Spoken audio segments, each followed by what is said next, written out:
Hey, everybody. Welcome back to the Power Driven Podcast. We just returned from the Ultimate Call Out Challenge 2026. Voice is still a little hoarse from all the yelling and celebration and talking to countless people. These guys just got off the road, so they look like drug addicts that are coming off of a high, but they are just sleep deprived. That's one way of putting that, but yeah, like I rolled in town less than an hour ago. It's called horsepower withdrawals. All right. Horsepower withdrawal. Yeah, Dude, it's I didn't terrible. have any of that. I said cruise control and it ate. I wish I could say the same. It was gonna eat. that, It little bumper pull didn't stand a chance. So anyway, so Todd's not even here with us. So it's just us three. We got Champ on here. We Cool. got 2025 Champ on this side. So And we got the mastermind we're possibly surrounded. behind it all. But we're going to go over UCC, kind of the strategy, the things that worked, the shortcomings, kind of give you a little recap, and if you're thinking of going to compete in Ultimate Call Out Challenge or doing a major event, maybe you could learn a thing or two from this. If not, we hope you're enjoyed. I mean, obviously there's no it's like a spoiler alert. We won, which is pretty cool. I did not expect that at all. I mean, I really wanted to do pretty well. I had goals, but I mean, there's so many big hitters that showed up that they could. I mean, in my brain, they could have easily. I mean, they had way more testing, way more parts. I mean, like I knew Cody Hawk had made big power, and he's kind of tied into that DHD crew, which have done really well in the past. So if the guys don't know, Cody Hawk brought a Duramax to compete. Yep. So there's LB7, Fords, yep. Chevys, Yep, and that truck's- and Cummins all I mean, there you look at his- competing. You look at his fab work, you look at everything, the build that he did. I'm like, dude, this thing's awesome. Like, it could definitely be a huge contender. Kenny Bruner, he's won in the past. Ziegler he's won the 2 years he competed. He won. So But didn't Kenny make shirts that said something like "History repeat itself"? he did, and it did repeat itself. He did make basically the same as he did in 2024, just a little bit better. So good for him. But yeah, Ziegler, he has a bill of block. Like, Yeah, it was shiny. it was Like I went and looked at it. It was I mean, before it's it. Before and it. that thing is wicked fast. Yeah, Like, before the he's intercooler. coming up on their record pretty hard. And at the event, first day out, the test and tune day, he ran a 495, letting out halfway. down the track. 127, 490 something at And I was 127. like, mother effer, dude. And I was like, I knew with him coming, like I wasn't gonna win the drag race, but I was like, if I can keep that gap as small as possible, I have a best chance of coming around him in points and other events. But So for a quick little recap, people that don't know, Ultimate Call Out Challenge happens in Indianapolis every year. It's a triathlon for diesel trucks. Yep. You're familiar with it. You've been in what, 2 or 3? How many times I've done have it you four. competed? I've done it 4 times. 4 times. Yep. and the qualifier, Twice before that. So 6. I've competed 6 times. You've been there out there Essentially. 6 times. But essentially, give us a quick rundown. What is it? Day 1, day 2, day 3? Yep. So day 1, you are doing drag racing. So usually they have had slots available and you could go make your pass. This year it was a little different. They Like changed. time slots. So Right. you could go do runs. So it's no reaction time or anything like that. It's just you go up there and as soon as you leave, you record that time. And this year it was a little different. They only gave you guys 2 opportunities to make passes. They felt like it was more of an equalizer because on the dyno, they only get 30 minutes. The sled pull, you only get 1 attempt, maybe 2 if you let out at 75 feet. So they only got 2 shots. And then Saturday, you do the Superflow dyno portion of the competition, strap down and have Cody sit with you. And then And this is a roller dyno where Yep. your tires have to be on there. Yes, yeah, sir. that's. If you've heard about the UCC dyno, it's a Superflow It's- 849 run by Cody. Like yeah, that is the dyno. that's the dyno. That It's matters. limited to 30% load. Yep. Most trucks, you're not supposed to go over about 200 miles per hour. Yep. So he it's actually because 216, I believe. so it's actually because of the stuff we did here in Utah, Cody kind of like came up with a new rule of like cap it at 210, guys. Like we can't go No. over that. Apparently Superflow doesn't like their roller spinning that fast. So Okay. And then once you complete your segment of the dyno portion, you basically have until the next morning to transition to your sled pull setup. So for some people like Myer, it's jacking a whole truck up and rolling a complete subframe underneath it. And for other people like myself last year, it's a lot of Amazon wheel spacers and some, bars with Heims on it. So, there's different flavors. There's different levels to the sled pull, I feel like. But yeah, that's it. And then at the end of the 3 days, You get combined scores. So a perfect score is 485 on the drag strip, Yep. 3,000 horsepower, and a 295. Yep. 295 foot pole. And if you overachieve any of those numbers, the points don't stop. So you can get, like, for instance, Myer's dyno hit was worth 1,206 points. So you can go above that. Yeah. And I mean, that's something that you're talking about, the point system on their website. I didn't see it on that blurb anymore, so I think they removed it. But it did say that no one has ever done a 3,000 score. No one has ever done a perfect score. Up until this year, Kenny Bruner was technically the points champion at 20. So was it 2874 or something like that? Like upper 2800s. And that's a solid number. He ran a 529. He made 2,800 horsepower, and he pulled the sled. I want to say like it was 318. No, 317 because he added a foot this year. Yeah. Yep. And so that's very respectable. You got to remember, this is a truck that you're doing like 3 days, 3 different events, and that transformation is actually like, I guess I don't know why I didn't like think about it that much, but like after the event, I'm like looking at the pictures of like, dude, that's a picture of my truck freaking getting after it in the drag race.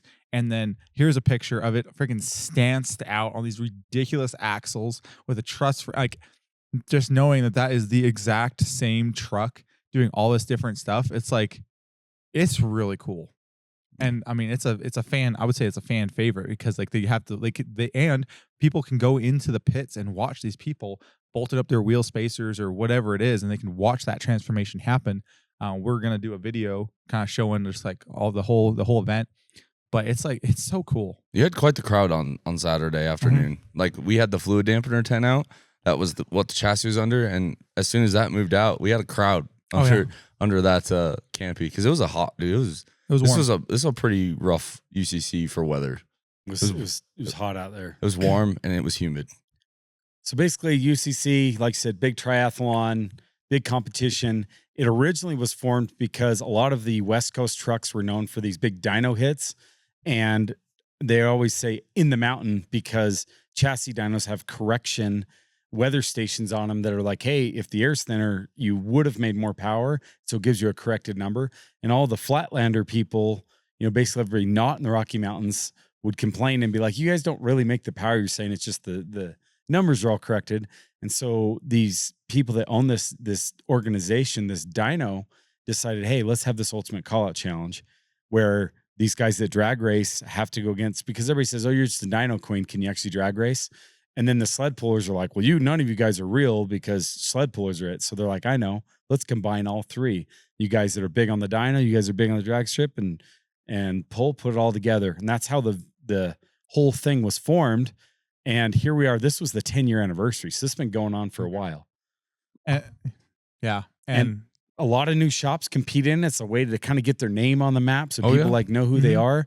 Power driven back when Todd and I did it. It was like invite only. We were hitting about 1,800 on the dyno, and we were a P-pump, and everybody else had these common rails. And so they're like, yeah, we need a P-pump truck there, which isn't an advantage, but it made you stand out for sure. Made us stand out, and it was fun. Back when you worked for us, you're like, why can't we put a common rail in this thing and go fast? It's all good. You guys have gotten P-pumps faster for sure. But yeah, I'll never forget the shift spike video, or not shift spike, shift. I guess whatever. I mean, you shifted the 3-4 on your guys' dyno, and like that was the whole truck like shook around. That was the video invite that made me realize that automatics could be built for power. Yeah. Up until that point, I thought manuals were the play and autos were just slush boxes that were trash. And I saw that, I was like, dude, you do 3-4 shift at 1,800 horsepower, and they went, damn. And I will say, this year UCC, there was one G56 truck that tried to compete. I'm not throwing shade. Like, it's a tough event. I don't know how you do it with like 2 years. That's rough. Because 4 or 5, I think, was all they were playing with. Really? Yeah, that's tough. Yeah, but yeah. So anyways, tell us how your event went. So day one. Well, actually, let's start. So the way it worked, the trip out there, you have to haul. That's the other problem. You guys don't realize you got to haul all your stuff from Utah to Indiana. I mean, so or California when you did it. I mean, you had over a day of travel. Yep. Yeah, it was just 44 hours each way for me.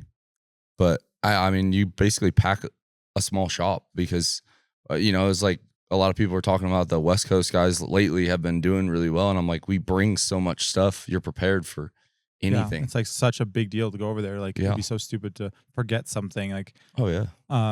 But yeah, I mean, I would say my journey in doing this started, I mean, ultimately last year when you competed. And I was like, man, you kind of said you didn't want to go, and you told me so for many years that like if I wanted to go, like you would take a step back. 100%. And you're like, I don't want to do this anymore. Like, and you'd love to just pit crew with me. And I was like, man, I think it's something we could do. And so I kind of planned it, kind of thought around it, and then kind of made the call around like November that I was just gonna like basically no life this truck and get it to be something that I thought was UCC capable.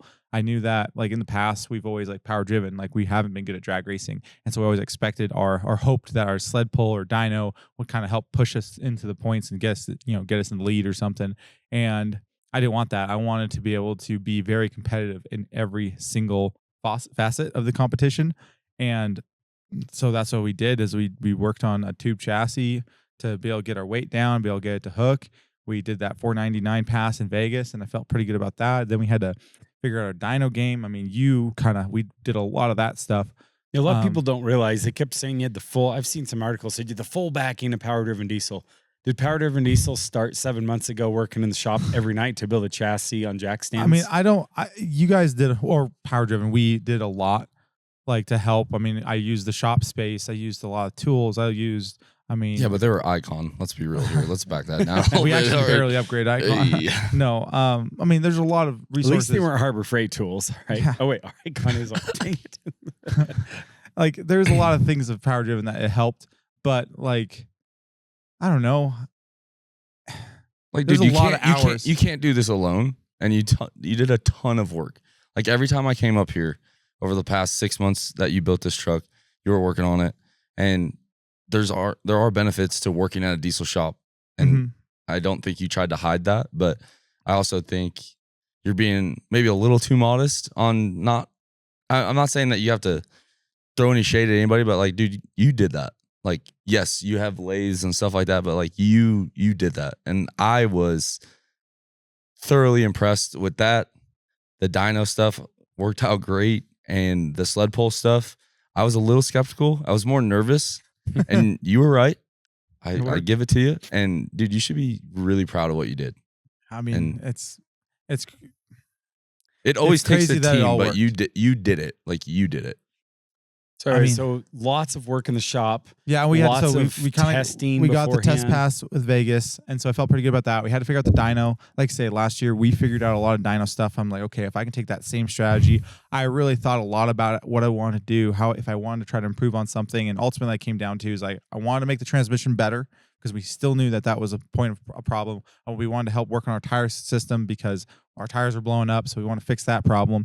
But aside from that, I kind of decided to just copy the recipe and kind of go more of Josh's approach of more manual drive the truck method, not like super automated. I do think, especially after having done it, there are some definite advantages of it. But we hit the dyno in the last 8 months, 9 months, whatever it's been. I've hit the dyno with the Superflow dyno with 3 different engines before UCC, scattered all of them because different things didn't work. And some of those are my fault. And there's things I could have done better. And part of it was like a perfect storm. And so like there was a lot of learning. And I like the last event we went to in St. George, the Southwest Truck Fest. Actually, I think I'm wearing the shirt. I kind of thought I was really hopeful. I was like, yeah, okay, I think I got this recipe figured out. And that was kind of I would say a perfect storm of issues. Like the pistons that were in that cast piston Wonder were not as good as OEM. I think OEM would have taken it, but some of the settings and tuning I did also didn't help. And so it ended up scattering. And so that was kind of a blow for me because I'm like, the next time I dyno, it matters. And I have to make a lot more than the 1900 I did there. And so we kind of just decided to stick with what Josh has done in the past and just the same recipe and just try to tweak it a little bit so it works for me. And then the sled pull side of things, before you get away from dyno though, I think part of all that dyno testing, you're dyno testing with a factory wet block and a cast factory style piston, which is not known to be like the most robust thing on earth. I mean, they're very strong, but that's not what competitors at this are doing. But I think it gives you an advantage. If you have a a weak engine and you can figure out the tuning strategy, the RPM range and stuff to make it not crack the block and keep the piston alive. Then when you put those forged pistons and that deck plate and all that really strong hardware in there, it's it's ready to make big power reliably. And you're not worried. Like people are like, are you worried it's going to blow up when you're making 3,600 horsepower?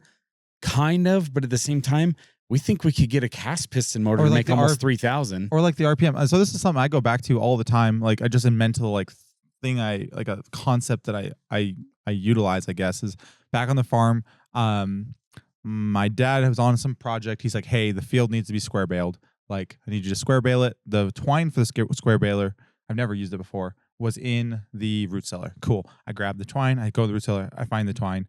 I go put it in the baler, start trying to square bale. And if you've ever operated a square baler, the knotting system is like the Achilles heel of these things. They just a lot of times suck. Yeah, and it just the knots were always breaking. And I was like 2 out of 3 bales were coming apart, and then you have to remow it over. And it was this terrible thing. Rain was coming. We were in a hurry. But I was sitting there. I was trying to figure out why this knotting system didn't work. And I kind of like slowly studied it. You turn the RPM way down, you really can slow motion watch that knot. Anyway, I figured out a couple places that were sticky, couple problems. And this baler was always like not always great, but this was like especially terrible. But I found out some of the issues of like there's some sticky rollers and polish, like some part was too polished, wasn't grabbing the twine, like just did little dumb things like that. And then we kind of get it working where it's like 9 out of 10 bales are sticking the knot. And I'm like that's good enough. Like just make this thing work. My dad gets back right before it starts raining, and he's like, he looks at the bales. He's like, dude, that's the wrong twine. He's like, you're using round bale twine, not square bale twine. Square bale twine's like twice as thick.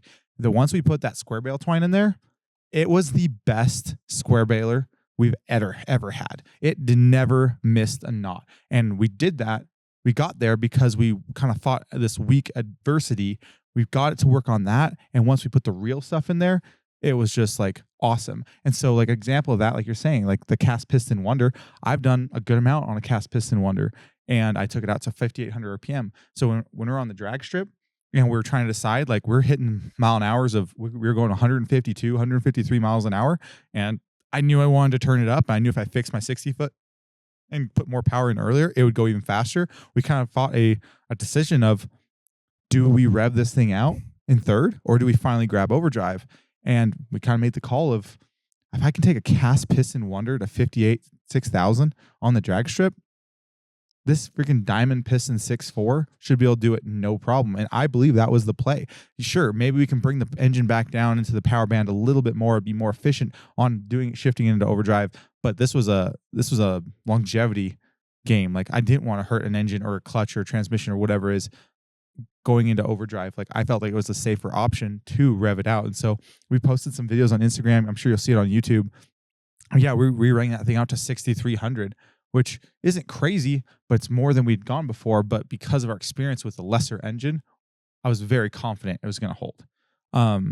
We've played with lighter valve springs before. Oh, yeah. And experienced valve float on some of those cast piston motors. Yep. And so our valve spring game was, I would say, well above average. I don't think anybody's run as much valve spring as you were at that event. Mm-hmm. I honestly think our valve train would have been safe to 7,000, no problem. Oh, I had a lot of confidence in that motor, and maybe it was false confidence, but that thing was an absolute legend. Like it did everything we needed it to do. Like it was awesome. I think it's really the first time I've really had gone anywhere with a good, deck plate, billet, like a forged piston. And it was an awesome feeling. Like it's pretty nice, isn't it? Yeah, it's freaking great. Like I turned up, we track calculated 2,500, and I was like, should be able to take more. And so we turned it up. But I think that learning came from a year of playing with stock pistons, lighter valve springs, stock valve. I mean, that's another reason we don't have as big of valves as some of these guys, because we've been able to get so much power and airflow on a stock size valve that we don't need to go as big. So therefore we don't need to go as heavy on our valve train. And therefore we can go, much bigger. But I mean, it was awesome. You had your Waggler engine that you'd put all those big dyno hits through, and you decided to refresh it. And so we got to take a look in there and see, how things work. And it gave us ideas on how to improve it beyond what Waggler had originally done on yours. And it was like huge advantage when we go to build this new version of deck plate that, we can figure out, the honing strategy and the sleeve press and things like that. So Yeah, and I mean, I can't get over just how well the whole weekend went. Like, I mean, I guess starting off on testing day, that was the worst day. That was the worst day. We first passed down the drag strip. We snapped a 35 spline input shaft. Oh yeah, it was the first. Yeah, I think it was the first. Yeah, it was like first. super kind of. I couldn't remember if you backed up or not. No. Was that all? I think that was all your second stuff. Yeah, it was all my second stuff. So we snapped a 35 spline input shaft, and that was like, not in a normal spot. Though. No, it was a very normal spot, and like that 35 spline had Vegas testing on it, which was 3 passes and like 3 or 4 dyno pulls. One of them was above 2,000, like not even close to what a 35 spline should be able to do. So I think it was like a material issue, heat treat issue, something like that. But yeah, we snapped it, which that sucks. But at the same time, it snapped in such a great place. We reused everything.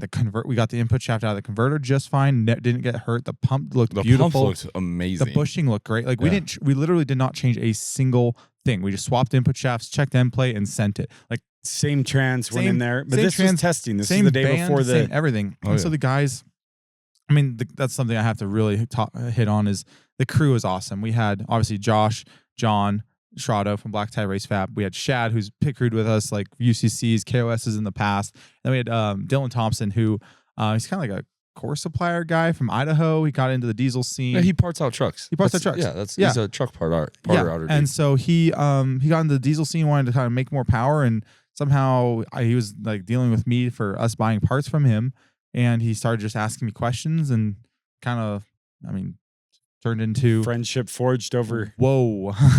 No, there's a joke about that. Dude, he stayed at Casa de la Stump. Yeah. I mean, that's kind of, he leveled up there. Yeah, he did. No, I mean, like, he even came down for like a week and helped me with the race truck for a bit, like just kind of becoming familiar with it, helping.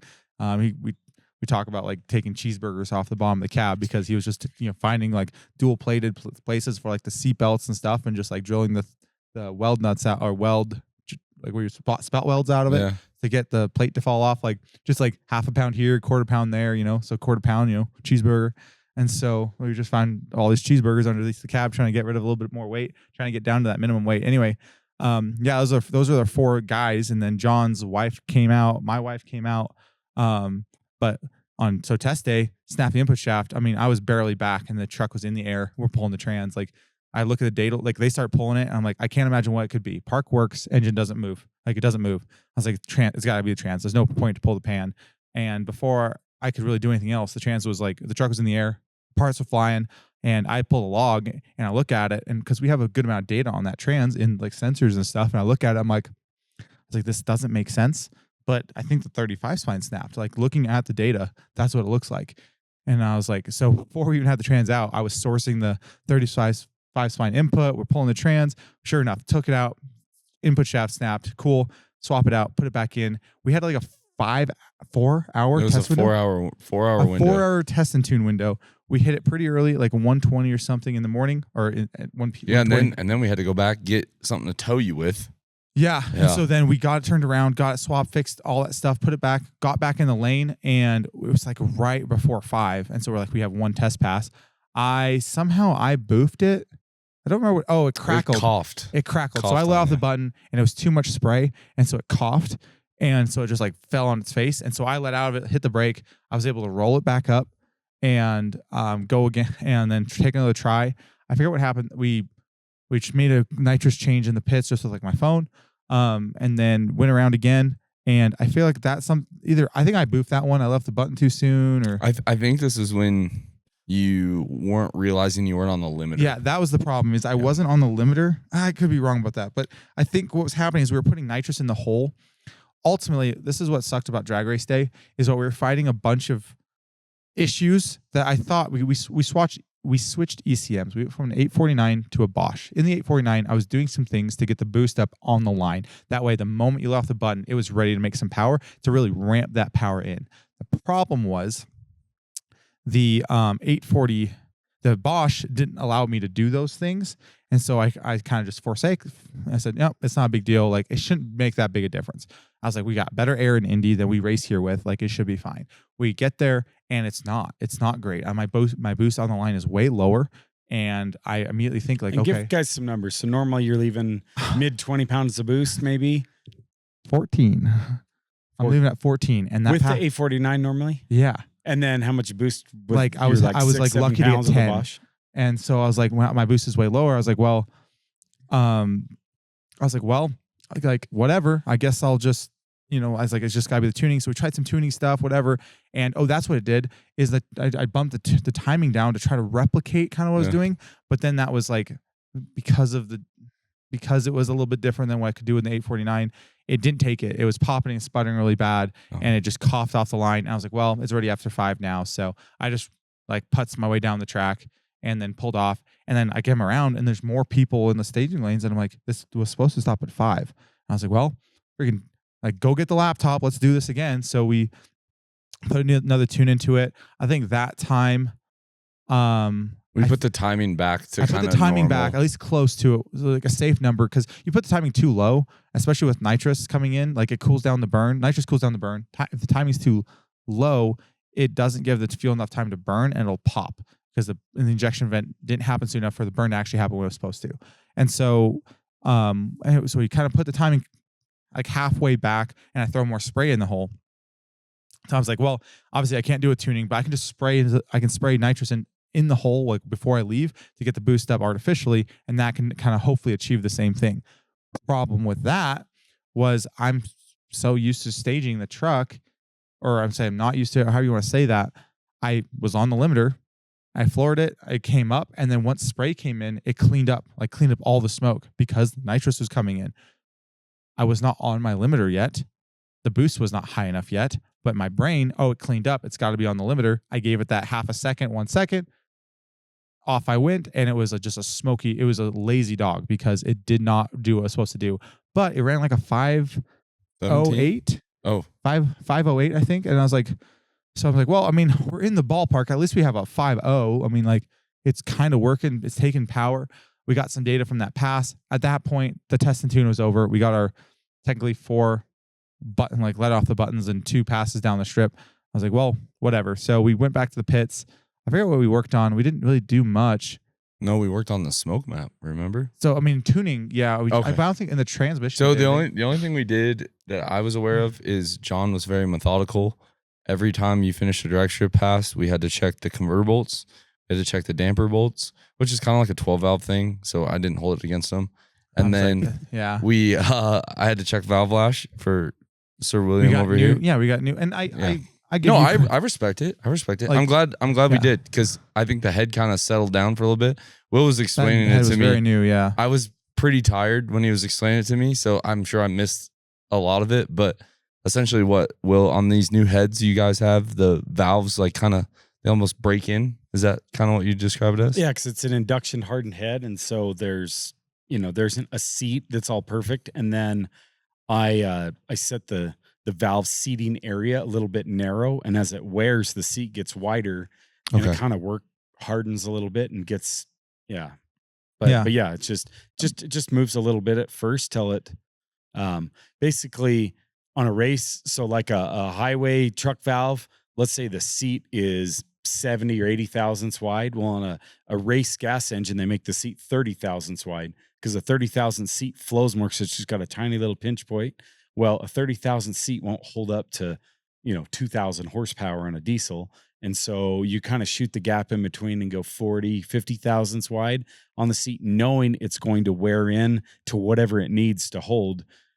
But I don't want to start at a toe width because you're giving up flow for nothing. It's just like, so that's kind of where you're playing that fine line of what it wants there. But anyway, is it wears in a little bit, gets the seat better.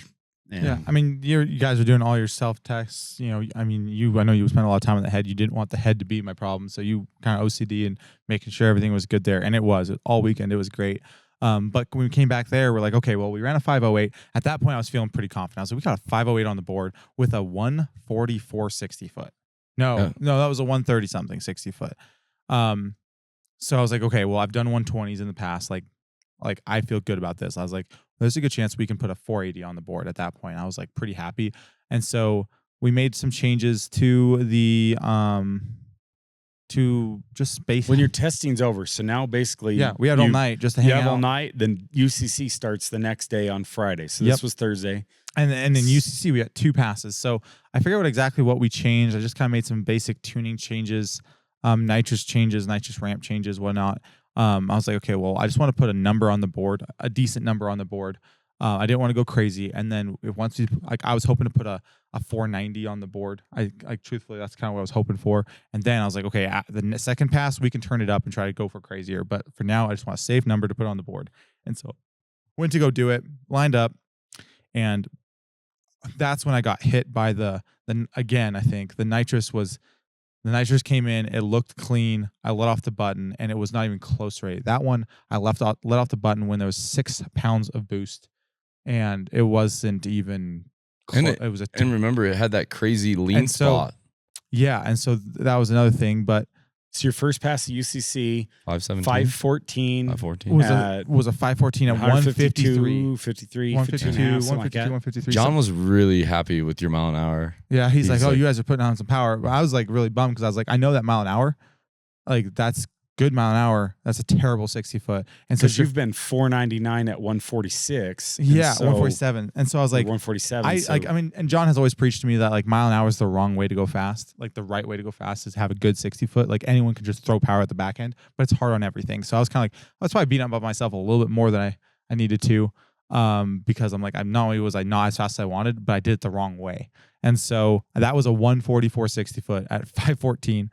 With 153 miles an hour. And that's just because it was a dog out of the hole because you had no boost. Because not only when I let off the button, it went to a different part in the map and it like almost cut nitrous for the first little bit and then had to build some boost before nitrous came back on. It was like just a perfect storm of terribleness.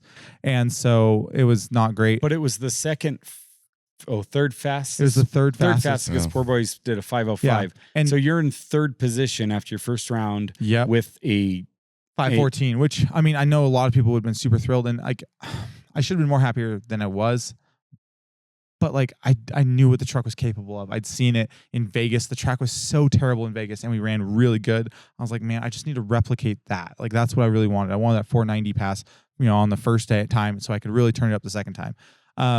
So then anyway, we go back and then like you have all day to basically look at your logs and try to make decisions on what you're going to do. Because the first pass was like 10:30 in the morning. And the second one's like 6:30, 7 at night. 8 hours to sit there and stew on what you're going to do. And I talked to John a little bit and we kind of decided that like, as much as we'd love to shoot for the fences, like we need to make safe power, but we need to add some power.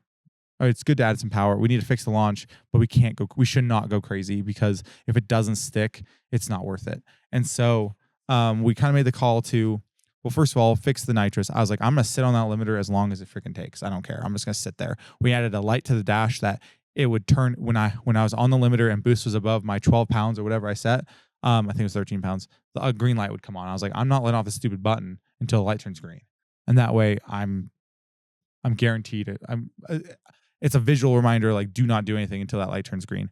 And you were looking around on that instant 360 camera. I was like, dude was. I was on the limiter, and I was like, okay, like auto shift is on, the kits are armed. I was like, did my due diligence. I was like, 4-wheel drive's on. I was like, okay, we're ready. And then I left the button. So I was on the limiter, checking everything. Like, we're good.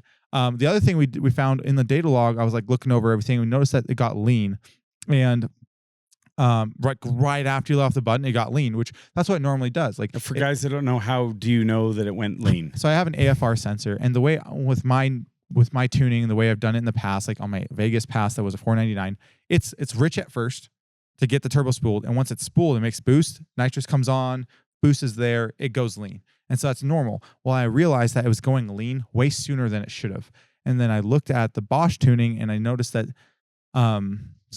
somehow at some point the smoke map, and honestly I think it was map was like that from when I got the file. I'm not throwing shade, but listen, no one spools up in that cell that you were in, okay? Like that's the problem too, is a lot of this stuff, like Myer said, we were sharing.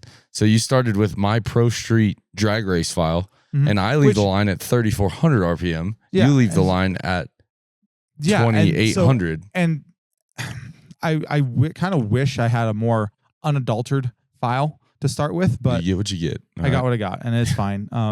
It is what it is, and it's okay. But either way, we noticed that Did you ask for a refund on that free file that you got? I didn't get it from him. What?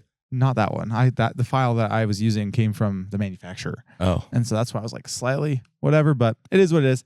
Anyway, so once I looked at the log and realized I was going lean way too soon, I looked at it closer and I realized there's a smoke map in the tuning that like kind of says like at this fuel quantity or at this air quantity, allow this much fuel or whatever. And I realized that someone had at some point selected the cells that you launch in or spool in and added 30%. And there was a huge 30% drop everywhere else. And so what was happening is once we let off the button at 2,800 RPM, we'd get to 3,400 RPM and would cut 30% fuel. And so of course it was delaying the spool up. Like it was spooling up fast and then cutting fuel and forcing like it to kind of spool on half fuel or not as much fuel as I'd want to give it. And so we're like, oh, well, that's also killing our 60 foot. I'm like, I need this power out of the gate. And so anyway, it's not it. So we went through, we kind of fixed some of the stuff. I was like, okay, we'll fix that problem. We'll get the AFR closer to what we think it should be, coming at just to get it to come up. And then we also added a little bit of spray out the back end because on the data log, it looked like the acceleration was dropping off a lot after like 3.5 seconds, I think is what we said. It's like it was falling off. I was like, that's the wrong place to add power. Like you're not really doing much with it. But at this point, I've got a good engine. I'm confident in my trans, and I just need to do it once. I don't care what the number. I don't care if it's the wrong way of doing it. If I can make a faster number go up on the board, cool. And so I still felt like it was very safe, and it was. So we went up to the line. I got on the limiter. I looked around, made sure everything was ready, let off the button, and it did great. We sung it out to 6,300 RPM, never grabbed overdrive. So if you're ever wondering, like 354 gears, whatever size tires those are, 30-inch, 155 miles an hour, 6,300 RPM. Like no need for overdrive. Like it worked. And so that was good. We put a 490 on the board. Everyone was super pumped. And I'm like, it was your good. personal best. It was my personal best. Personal but I best knew at it could do UCC. so much more. I looked at the time slip, but it was a 134 60 foot. And I was like, of course, like one of my slowest 60 foots ever would be the times that actually mattered. But we put a time on the board. And to put a little perspective, Ziegler in the first round, who is a previous champion, ran a 467, I think. His first run. 465, I think, in the first run. And then on the second run, which was in front of me, he ran a 457. Like that is booking. That guy has a lot of passes on that setup. It's working. And 171 mile an hour. I mean, that was showing. And he had a parachute, which was pretty cool too. Over 3,000. Yeah. And over 3,000 horsepower average on the track. Something else, which I'm not going to get into the nitty gritty of it, but there was a rule change that most of us weren't aware of. It didn't happen a week before the event, but all of us became aware of it. Most of us became aware of it a week before the event. And so in my brain, we're like, oh yeah, we're going to go up against Ziegler, but at least we'll be the same weight, you know? And so like, he'll outskill me. Like I'm at minimum weight. He's got to be at minimum weight. Like he's going to outskill me, whatever. Well, apparently there's a rule change that dropped that down to like from 4,400 pounds to 4,000 pounds. We voted the fairest thing, or people voted, someone voted the fairest thing would be to bump it to 4,200. And so, which most of the guys there weighed 4,180. Like the two people that actually affected, they both weighed like 4,180 or 70 or something like that anyway. So they bumped up a little bit of weight, split in the middle, whatever. So now he's got a much lighter truck, which that's not the difference between a 490 and a 457. No, but 200 pounds is 200 pounds. I mean, and so, you out of the driver's seat. Like, I mean, it is what it is at that point. But so I was feeling kind of like outgunned in that event anyway. And then he just there wasn't an expectation smackdown on it. And so it was okay. Like, I mean, he had a 300-point lead. He was hoping. Well, he told me he's hoping for a 150-point lead, and he only got 111. He had a 111-point lead. Mm-hmm. And so when I was out with the live thing talking to him, I wouldn't say he was nervous, but he said we didn't get enough lead here where I feel comfortable yet. Really? So I didn't know that. His goal was a 150-point lead after day one. Well, I'm glad that I did that for it. Like that was cool. But and also another thing that was cool, and me and Tim Moore, poor boys, like we were kind of like, I mean, me and Ziegler, I think Ziegler knew that I was hopefully one of the main competitions that he was worried about, I hope. And Tim Moore and I, like we were neck and neck in the drag racing. So that kind of like, we like talked a lot.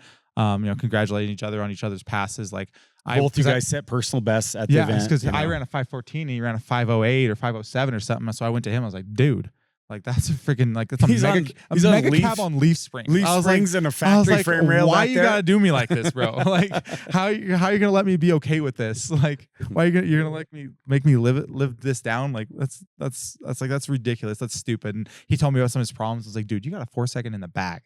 And so we kind of we actually ended up talking like basically throughout the whole event, just like kind of supporting each other and just kind of like, I wouldn't say like helping each other, but just good camaraderie, rooting each other on.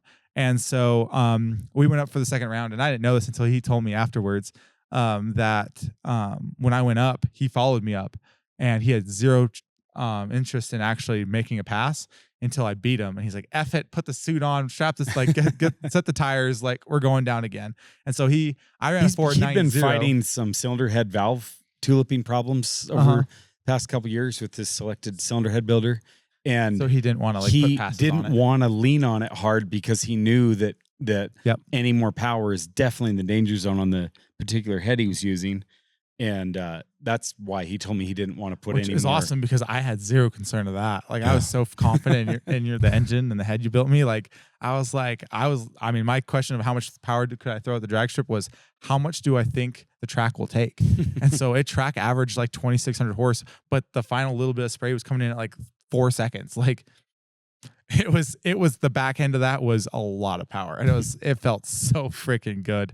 It felt amazing. But either way, so I ran I went from like my previous was a 5:14. I ran a 4.90. He took his 5:08 and turned into a 5:01. So he didn't quite catch us, but he's like so freaking close to a 4-second pass. And then I knew another like big competitor was Kenny Bruner. I was sucked for him. He was running transmission issues all day, all in testing. Relatable. Yeah, that was us last year. So I definitely related to him there. Yeah. But he, despite like not having much test time, he still put down like a 5:23, which that's a super respectable number. Overdrive every time. He was having overdrive problems. So I walked over there. The overdrives were just not happy. I almost wanted to tell him like, dude, just like turn that switch off and let that thing sing. But he's got different gearing than us, so it may or may not have worked. I did see he's running a single valve spring, so I don't think that because he had a Freedom build engine, and they built good engines, but I don't think that when they originally built that engine, it was spec for that their RPM. Spec 7,000 RPM valve My train builder setup. spec my crap for all of it, so because that's how he's still on the 7mm stems, which a lot of the big Freedom engines they put an 8 or a 5/16 valve when they're doing the big RPM, so the stem's thicker, but. I mean, we're getting. I think it's kind cool. Of off in the weeds but here, I do think it's cool. Like Chase, like definitely is very honest about the limitations of whatever product. Like, hey, this is what we planned for. Don't do that. So I do give him a lot of credit for that as well. But yeah, so we went in. We came out of drag race day with a 490. Obviously, Ziegler was ahead by 111 points. 457, which I knew that was going to happen. Like we were confident though. I knew. We were I was good. like, as long as I could keep the gap more close. And this is what I had to like tell myself later. I was like, I'm over here kind of bummed about a 490 because I knew the truck could do more. I think I'm one of 4 people that actually ran a 4-second at UCC. And so it's Levon, Ziegler, and Derek. Like that's a pretty good group of guys to surround yourself as far as records. Like I'm like hot dang. And then there's Myer. Like we got Levon, Derek, Ziegler. I think you went faster than Levon though, because Levon's was like a 499 or 498. Freaking 10 years ago or whatever. It doesn't matter when it happened. Either way, like I was like, dude, that's pretty cool. So like that's the group of people you're surrounding your record with. So let's move on to day 2. You're going into dyno day. You guys have a driver's meeting. You get the running order. And I told Ziegler ahead of time that like I would like to go more first. And he's like, oh, I don't know. He's like, I keep going back and forth. He wants to go last so he can kind of see what he has to do. And I'm like, cool. I told him I wanted to go first because first of all, I got to swap a sled pole set up. And so I would like to have the guys have as much time as possible to be able to do that. But also like you went first last time and it was pretty cool to like set the tone with that. Makes people chase you. No, what did you do in 2025 for the people that don't know? 3108. So you did 3108. So very first run of the day, only person to ever hit 3,000 at that day. Or I did it at like 10 o'clock in the morning because the first hit was like 2,600 when the really relief valve blew open and we plugged that and away we So went. you did 3,100 and everybody else had to chase. And your year, for one reason or another, was the year of carnage. I saw several blown up engines. A lot of people like blew, And they were had to swing trying for the to, fences. they were trying to chase, basically Yeah. swing for the fences to get. And so I was like, I mean, between the knowing I had to swap a sled pull setup, or you guys had to swap a sled pull setup, and knowing like how that worked for you, I was like, I kind of want to go first. I didn't want to go first because I wanted a little bit more time to figure out the dyno order. Like if I had to pick my perfect one, I put a pick third, just so I have like another hour to be able to get everything situated, make sure the tuning is right, not rush anything there, but still be soon enough to set the tone and have enough time afterwards to swap everything. Ziegler, like I said, he mentioned it also in a live to you. He told you, I guess, like about the whole 3,600. Yeah, I don't know if you want to say that or. Yeah. No, when I was talking with Ziegler about power numbers and stuff, he had the current UCC record of like 36. And he said on that they had some converter slip and they now have a bigger Neil Chance converter. And so he felt like he had more power doing the same tune-up he had before. He has a billet block. He felt like that could tank. And he told me he was averaging 3,200 down the track on his 171 mile an hour pass. And so he's just like, he's used to making just power. like, if the engine can average that down the track, gosh, it's got to be peaking, 3,400 horse very easily. And so his guys felt pretty confident he can make a big number. As I was going around kind of talking to people. But the first big hitter that came up was actually Kenny Bruner. Yeah, which I guess what I was saying is like he told you like in the live video, he said that that he's going to put down 3,600 horse. So good luck putting 300 horsepower on that, because that's what it would take to close that 111 point gap. So he thought he was going around 30. Yeah, and the 111 was I totally missed where you're leading me there. I was but like, which is like, I mean, I think it's cool camaraderie. Like me and him talked a bunch. Like I don't take that negatively anyway. I was like, it's cool. Like it's a good challenge.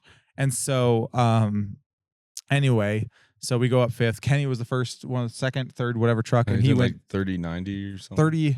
3098. Okay. 3098 was 2 horses. So close 3,100. from 3,100. That's a solid number. And so, he was shooting for 3,000. So he hit his goal. A couple guys went up ahead of us, and they had. There's a lot of nitrous issues this year.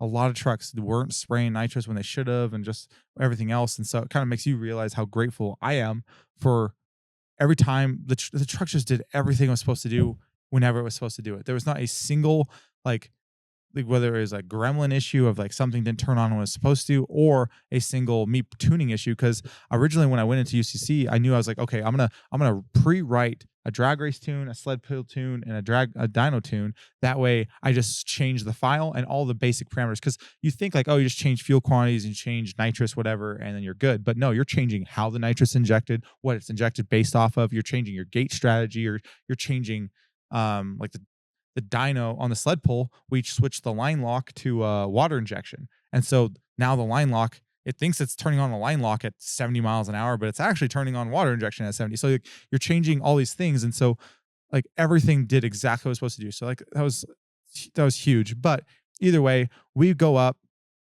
and we get up on the dyno. Do you want to tell the story about before we went up? You can. Or are you going to not steamroll Dylan here? You can. Oh, so I'm steamrolling Dylan. That's a good point. Okay. So we're loading up the truck, and well, this hold is on. like First, we're riding PDD upgraded scooters, right? You guys, we got 4 new scooters, and these things have like no miles on them. So let me preface this a little bit. Like Dylan, he was awesome all weekend, but I told him ahead of time. I was like, dude, this is a big stakes event. Like I need to be able to trust that if you do something, you did it right, and if you don't know how to do anything, you ask how to do it. Like I don't want any like, oh, I don't really know, but I want to look dumb, so I'm just going to do it and hopefully it's right. Like there's so much writing on it. There's 6 months of me every night in the shop writing on it. There's thousands of dollars just to get our crap out there, and the tent, the entry, the fuel, the everything. Like so much is writing on everything you guys are doing as pit members.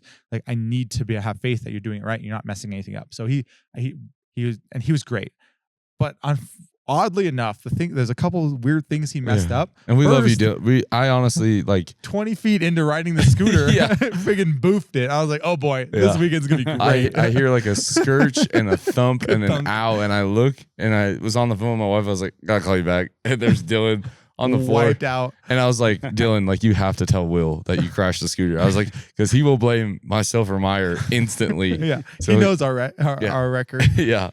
These were brand new scooters. So he Because wrecked Myer and Josh are the only other people I know that have Had ever a wrecked a slight scooter collision. here. Little head on. I don't know if head on, On our with a way to scooter, his but Crank. on the way to the crank balancer. Yes. Anyway, so yeah, we're getting ready, and they're loading up the truck, and somehow Dylan, like, I don't know, He locked the bumped- keys. He locked the keys in of the- my dually in my dually. and that was what was great. It's like that was something I was super terrified of the whole event. Like leading up to the event is that I was going to do something stupid. I mean, you get one chance. Like if I floored it too early, forgot to do something, forgot lockup, whatever it is. Like there's just so many things as a driver you could totally mess up easily. And this is a lot of these are like high stakes. You don't if you mess this up, you don't have a second chance. Like you blew it up. And so I was always super nervous. And so like that was one thing awesome about like you guys as a pit crew is like I was so confident in just you guys taking care of everything. I never like you walked in and asked me, hey, did you set your tires? And I was like, I don't know. That was Sure. Shad's job all weekend. I had faith. That dude I was had, like, oh, is your nitrous on? I trust them. I don't know. Like probably. And so like you're asking me, I'm like, I have full faith in the guys. I'm confident if they're sending me down the track, the truck is ready. And every single time it was.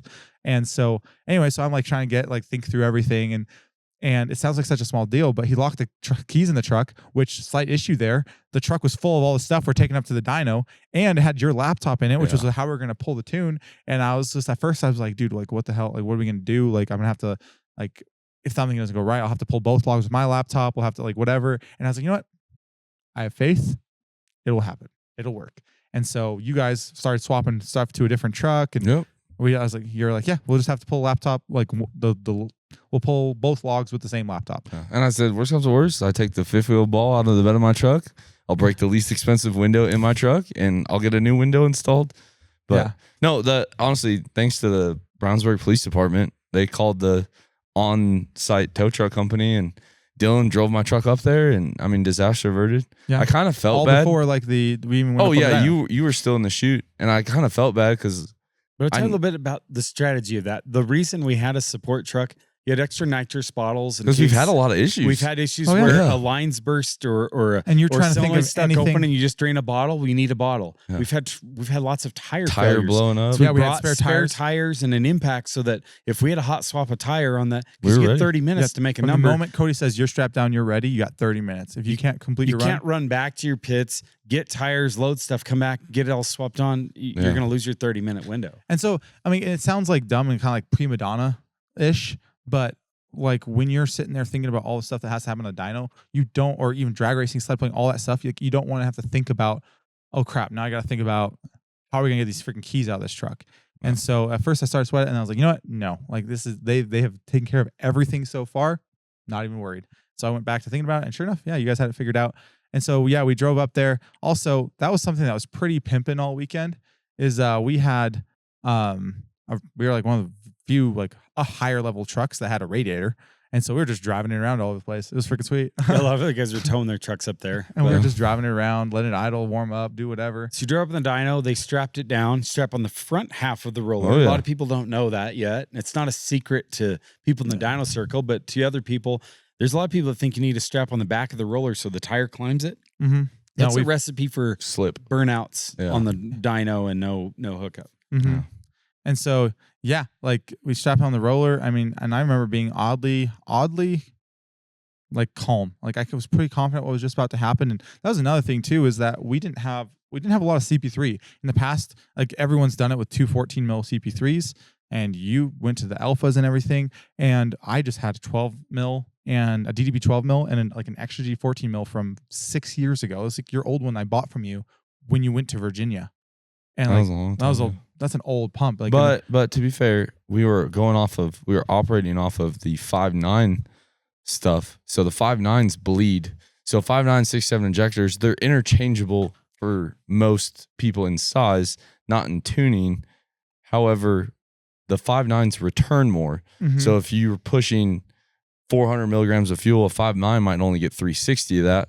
Whereas a 6.7, they don't bleed much at all. Mhm. So I think that's one of the reasons why you got away with the smaller pumps. And so that's some testing I done on Here, the, on yeah. the dyno. Here is I like you probably saw I hit like 25 whatever, and that was full fuel quantity, baby nitrous, because I wanted to make sure that like if I use the strategy and like smash the throttle, the pumps were enough to get on top of the rail and stay on top of the rail and do it at that high RPM. So I really tried to like practice how I was going to play, with aside from like not nearly as much spray, because I didn't want to go crazy here. And so then I don't know what kind of numbers you want to share, but so I'm like, that was like something that was like in the back of my brain though, is like if you talk to anyone about it, like if I talk to you or anyone, they'd be like, dude, that doesn't sound like enough fuel to me. And I mean, it didn't sound like enough fuel to me, but like my testing showed it was enough. But I was like always in the back of my brain, I'm like, maybe my injector flow map wasn't quite right. And so I think I'm putting this amount of fuel in it, but I'm not. Like, I was just like, that was kind of something I was like, man, I hope I'm right, because I don't really have much more. I have 12 tunes. The fuel quantity I wanted was in tune 11, and I know that on our dyno it was able to support tune 12, which was not that much more fuel, but a little bit. And so I was like, okay, I'm just going to replicate what I want to do. So it's tune 11, and with the spray we had the 4 bottles and everything in there, and so it's kind of like, oh, there's all these things that could possibly happen. And I had it it's not fully automated, but I had some safeties in place that if I had somehow messed up, it shouldn't have blown anything up. And that whole run, like, and I think I said it before, that I've blown up 3 cast piston wonders on that Superflow previous, trying to test and figure out how I wanted to control it. The whole purpose for all those engines we swapped late last year, trying to hit the dyno again, like we built an engine, put it in a week so I could go on the Superflow again the next weekend, because I wanted testing for UCC. And none of the 3 ones I did, none of them gave me a good number, and all of them didn't work out well for the engine. There's a lot of people that'd be like, why do you need to test on that? You have a good Mustang dyno at the shop here. The load strategy on the Superflow is so different. That's something actually Ziegler talked about too, is that he kind of blamed part of his issue of why it had issues on the dyno, because the dyno he's used to is so different than the Superflow. And originally I was like trying to like kind of do a strategy that would work. Like I kind of got the strategy from the Mustang, our Mustang dyno, and tried to make it work for a Superflow. And as we did it, I was like, you know what, it's just not the right strategy. I really have to use your Superflow strategy and change it to something that would work more for me and I felt more comfortable with. And that's, unfortunately, I didn't really have an opportunity to really test it. And so I was like, just kind of had to have faith. But going up on the dyno, like I was oddly confident for some reason, like not really sweating it, pretty chill, like not like heart not thumping or anything. Like obviously a little nervous, but it wasn't bad. But we get up to speed, have Cody sets the RPM, does his thing. Sets the RPM, does his thing, has me bring it up to the window. He loads me down. That was an issue last time, is that I thought he hit the load, and the last engine I blew up, I thought he hit the load, but apparently he hadn't. And so he hit the load much later. And so he hit the load and turned on the dyno like a couple hundred RPM after it was supposed to be making power.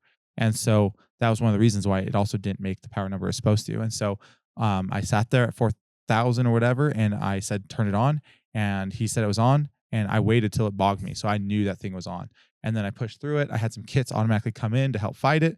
And then once we got to, the 5,100 RPM, whatever it was, like 5,000, just punched it and punched it, and it went, and then came off. And what's cool is like that dyno strategy was completely new compared to anything else I'd done. I just kind of dreamed it up. But many people said that is the smoothest dyno pull they had ever seen.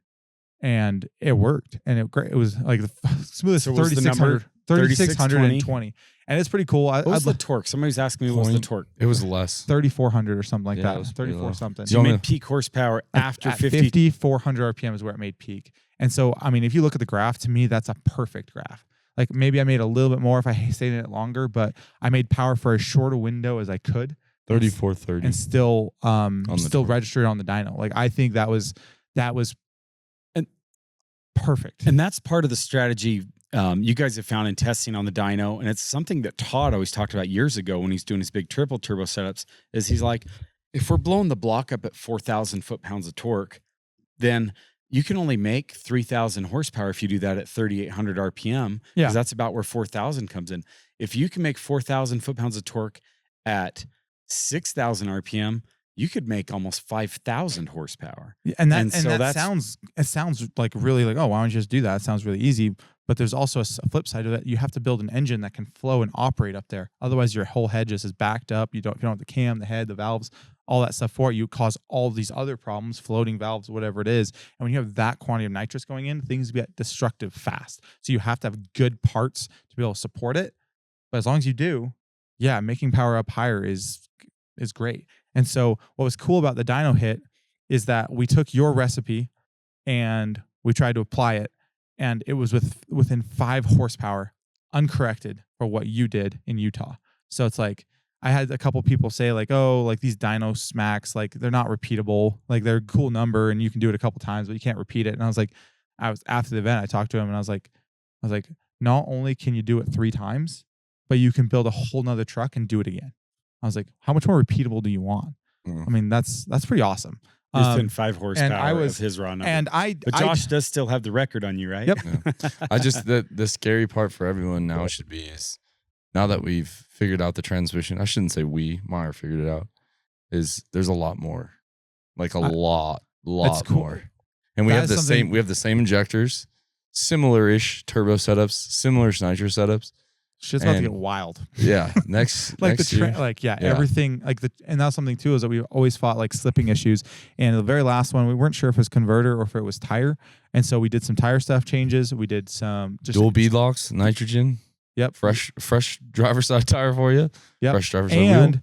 We changed stuff in the transmission. Like that transmission is, I mean, not trying. You're to still seeing slip in your transmission when you're doing your dyno records. You have no slip now. I have 0 slip. It was like, I mean, sometimes it's common for the RPM to be slightly different, but it was within 100 RPM between the dyno, what the dyno recorded, and what I recorded. And I saw Cody hit the button a little too soon, so I think it was just that. Like, but based on, because I have output shafts, I have all the speeds of the transmission in like all the different shafts and stuff. Like, I can tell you for sure the transmission did not slip, and I do not think the tire slipped. Like everything worked and looked great. And so like we have a great base point to be able to move on from, and like we have a good foundation. Now we can start really throwing some power at it. But I mean, that was the first major hit on the truck, and it did exactly what it was supposed to do.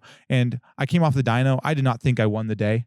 I knew Ziegler was gonna, I mean, Ziegler had still left to go. Like a lot of people still had left to go, and like they were gonna try to beat it. But I felt like I was excited because he wasn't going to get around me on the dyno. Like not a lot.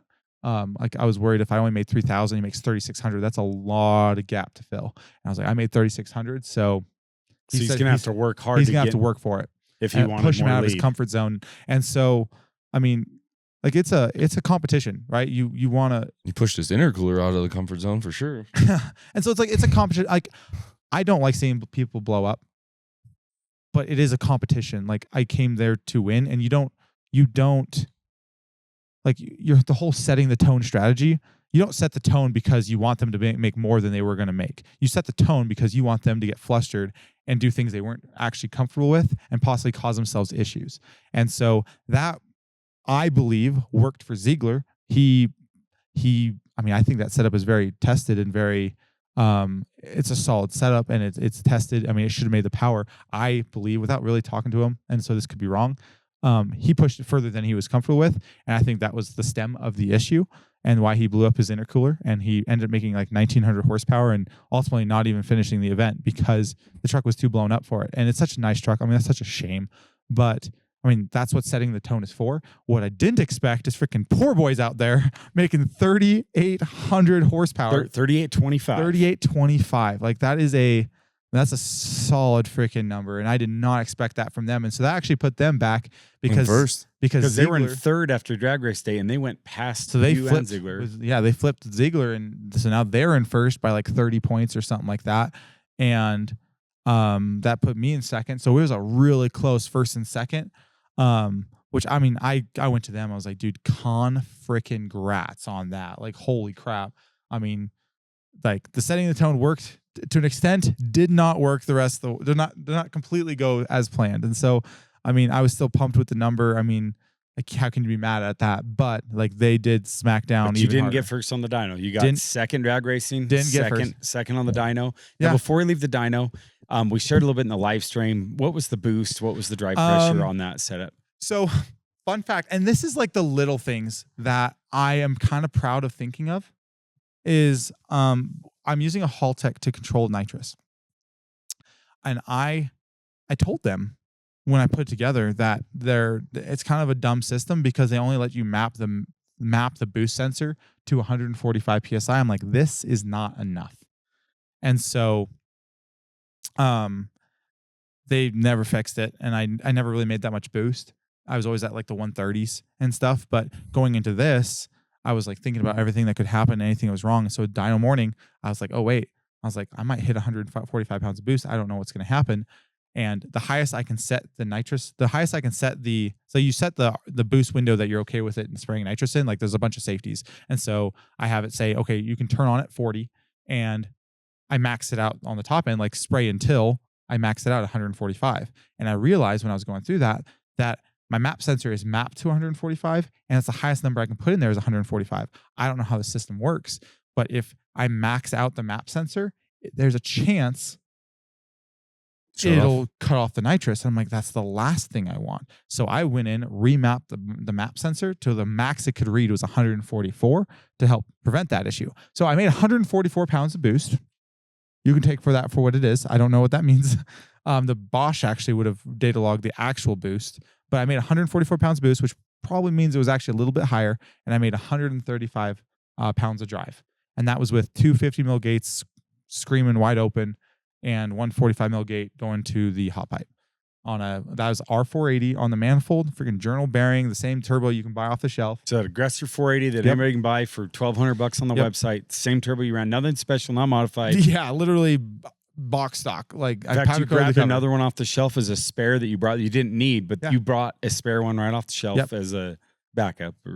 And so then I also had the atmosphere charger was like a Midwest 110 G57, and so that's my setup, and it worked great all weekend. Like, I mean, the whole truck works so great, but I mean, that's just the boost scaling thing. It's like we're just going through trying to think of everything that could go wrong and try to try to prevent that from happening, and it worked. So I mean, did it really change anything? Probably, maybe not, possibly not, but the nitrous stayed on. That's all I know. And so you made a solid number. Few of the guys that blew up, I saw. I mean, we don't need to go through all of them, but I don't know how many people we actually set the tone for, and if they would have like done anything differently. But there was a lot of carnage on that dyno, and some of the trucks. JBJ's truck is so beautiful. Like, I felt so bad for him. He is a trooper. He finished that event. He went through every single event. He had some kind of turbo issue, engine issue, anything, and they worked their butt off and they finished the event. And if you check out the Power Driven live stream, I was live streaming on that. That was the one dyno you decided to drive your scooter over there and do it, and I felt the heat like from back in the film area. That was a big fireball. Yeah, that was that sucked for him, and he's such a. I mean, I talked to him a good amount. He's a good dude, but so I felt sorry. That thing is so freaking clean. I mean, he painted the firewall, polished beautiful everything. build. But I mean, I know it'll be back and it's fine. But yeah, that was dyno day. Is we did what we were supposed to do. Like, that was 4 nitrous bottles and 5 kits and. Yeah, can you tell us a little more about nitrous? So that 5. So it had 5. We decided to replicate what Josh had done. So it's 3 375s with open -6 line and 2. So that's those Lightning 375 solenoids and nitrous express cells, the big dogs. 375L or whatever it is. And then 2 15 200Ls. Actually, it was technically 1 15 200L and 1 15 300L with open -4 lines. I don't own any. It's a 93 and a 125. The 200s are 93s and the 125. I don't own any kits or any nitrous, any jets. They just kind of just do their thing. So you just let solenoid either pulse width modulate it. That was 4 -8 lines coming from full bottles, and so the logic there was, if I had to do a second run, I wanted to be able to have. I didn't have to worry about the bottles being empty. And you had the volume. I had the volume. You had to know that it wasn't going to fade off. And like I say, I mean, it worked enough to put up a good number. Didn't work enough to get first place, but I mean, everything. It made the power. The engine sounded freaking great still. Like, there was no weird issues. I tried to do the iconic. You had already gotten out of the truck. Pat, but I was too late. Yeah. I did fist bump Cody though. Also, freaking Cody, dude.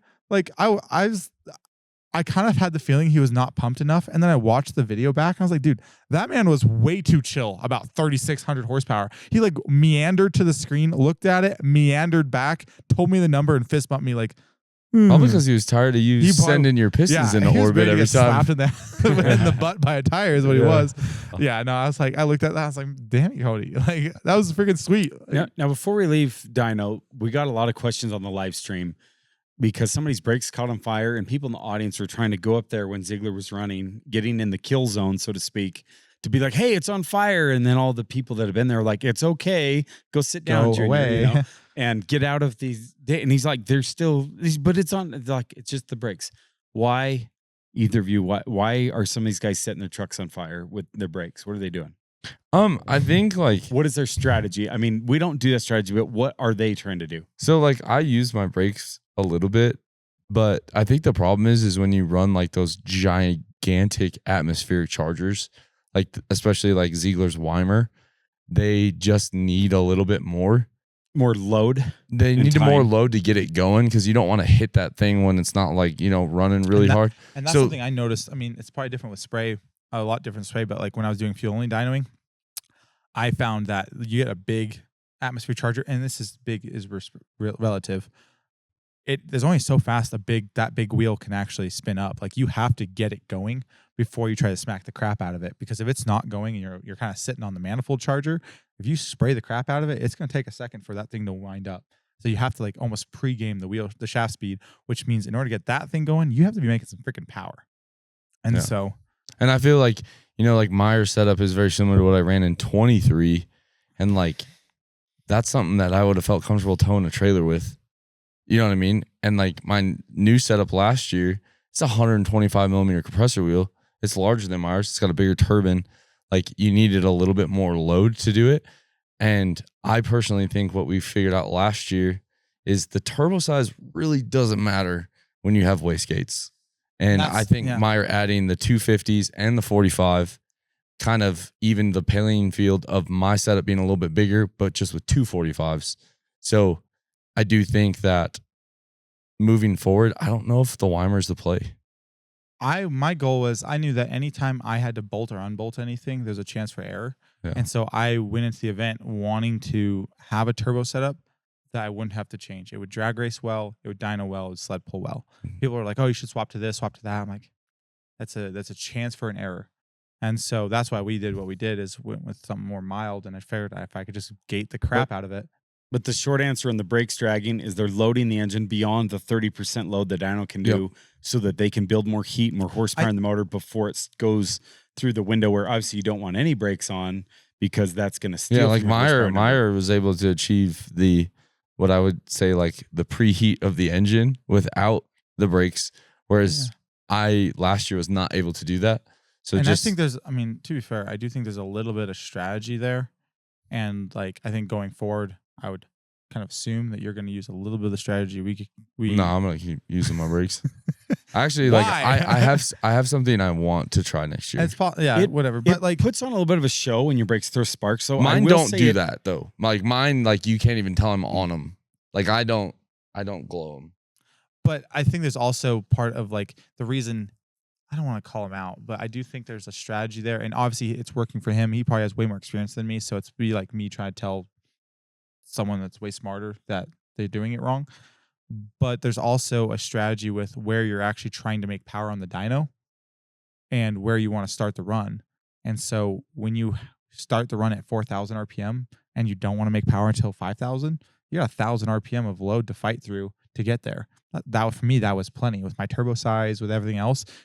We played with there's a little bit of kits coming in, just kind of getting everything ready, making some power. Like we were at 1,500 horse before the load even came on, or before I floored it. And so it was ready. It was hot. Because people say you don't do anything on the dyno. You maintained 1,500 horsepower from 4,000. It went from about 4,000. So it sucked me down to like 38. By the time I got back into 4,000 and it started recording, I was at about 1,000 horsepower. And then by the time like right before I floored it, I was at 1,500 horsepower. And so if you look at my run, that's why it looks like the smoothest 3,600 is because it was making half of that before it even like got into the window. And there was enough spray. I haven't even looked at the AFR or anything to see how rich it got, but just with the way the spray came in and the fuel came in, like it just stayed lean and stayed clean. and was able to make a decent number. Yeah. Whereas like if you're trying to start the run at 4,000 and you're trying to floor it at 42, you can't load the engine enough with the dyno's load in a 200 RPM window to get it to work. And if your turbos are massive where you can't make power at 35, then you can't. That's not an option. You got to just sit on your brakes, keep that engine in that before the window, but high enough to spool area to then let off and go. And I think that's another big advantage to you having the valve train upgrades that you had. Like we weren't afraid to start a run at 5,000 and go to, what'd you go, 6,000, 5,900? Since I didn't have good data, I went with 30% load. And so I went from 5,000 or 5,100 to, I think I let out at 55. Like, and I didn't look at RPM. I was just did a floor it, let off. Yeah. It was a time base for sure. I looked at Tim's graph again on the video, and he made peak power at 5750. Really? Is actually where the peak horsepower dot on the curve was. He Okay. ran his all the way to Higher. like just short of 6,000 when it really came Yeah. down. And so But he he made peak power a little bit higher than you. I Yeah. don't look at the torque. He might have made less torque than you. So it just Oh, goes yeah. to show you, and think about it, of all this, Kenny Bruner made more torque than both of you, but only made 3,100. I already got it pulled up here. Oh, you guys are he's gonna look at the, No, did they I report the torque numbers on these? He made 3634. Myer made 3430. So Kenny Bruner made 200 more foot-pounds of torque. Okay, sorry. Kenny Bruner made 3,857 foot-pounds. And he apparently his map sensor, like that wasn't his plan, but his map sensor came I mean, unplugged. they say, like, the only thing that I guess the only thing I thought was Where did that strange make peak was horsepower? 5,400? 36, like his graph started at 3,600. I felt like they're really going to the basement to grab that. So if you take my torque, if you take my horsepower number, divide it by my RPM and times it by his RPM, it's 3821. So ultimately, and this is just math and trying to like decide what the block can take. If I had done the same thing and moved my RPM window up 300 RPM, I would have also possibly, if everything else had been stars had aligned, would have been close to power. Now the problem with that is you have to be able to have a head flow and everything else to work up there.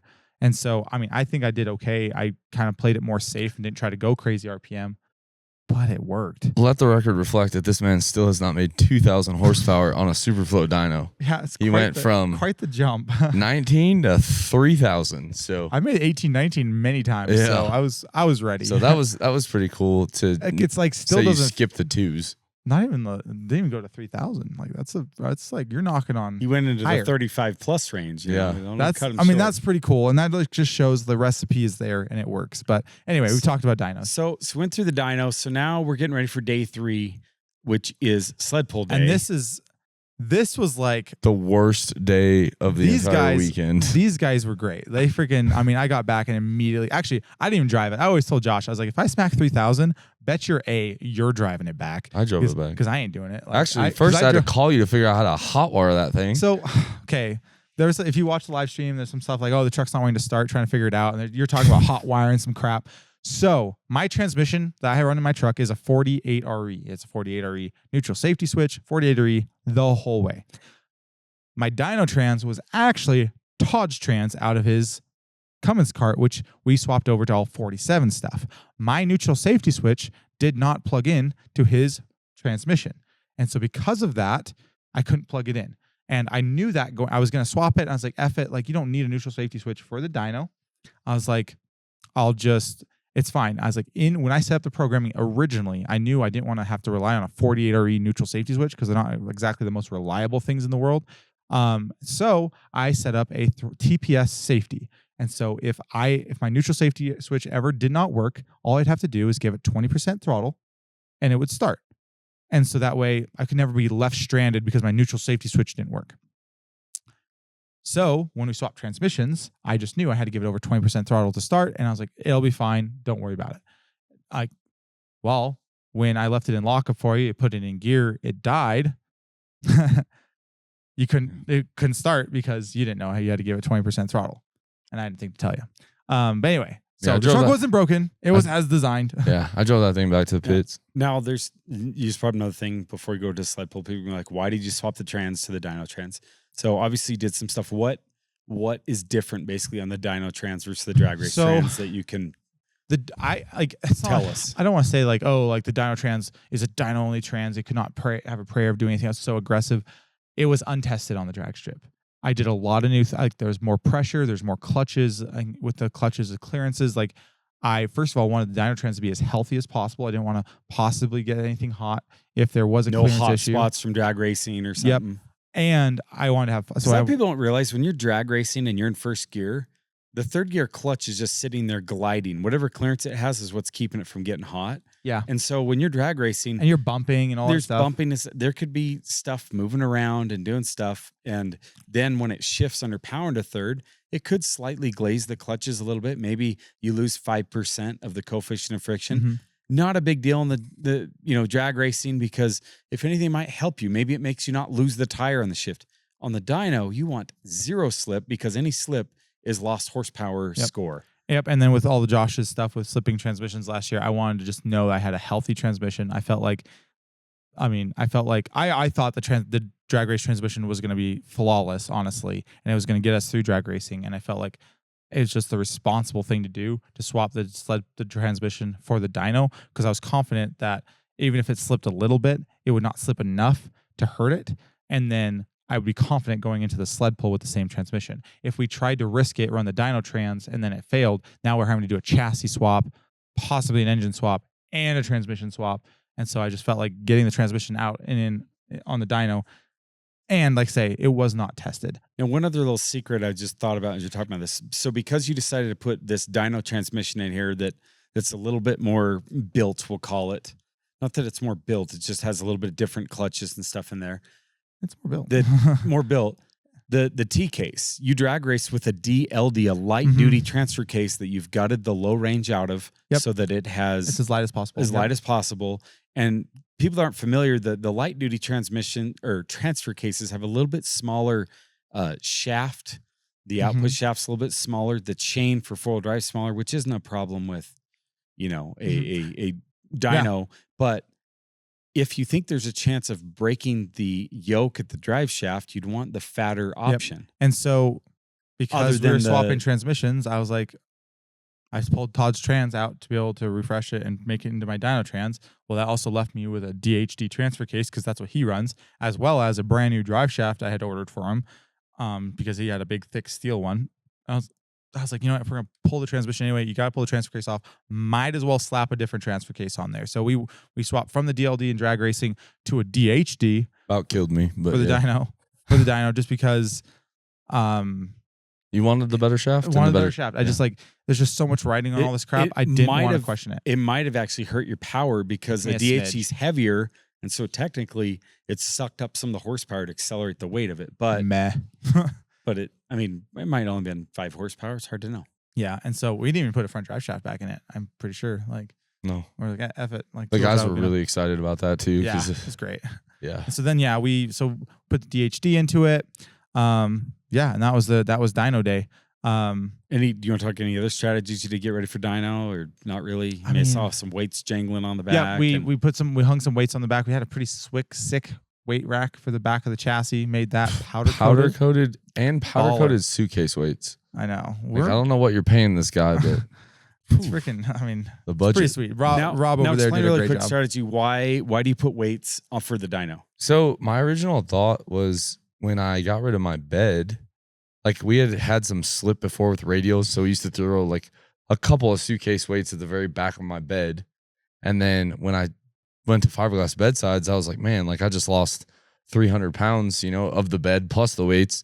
And then I figured if I could move the weight further back, it, pulls the lever down harder. So we put about 400-ish pounds of tractor weight.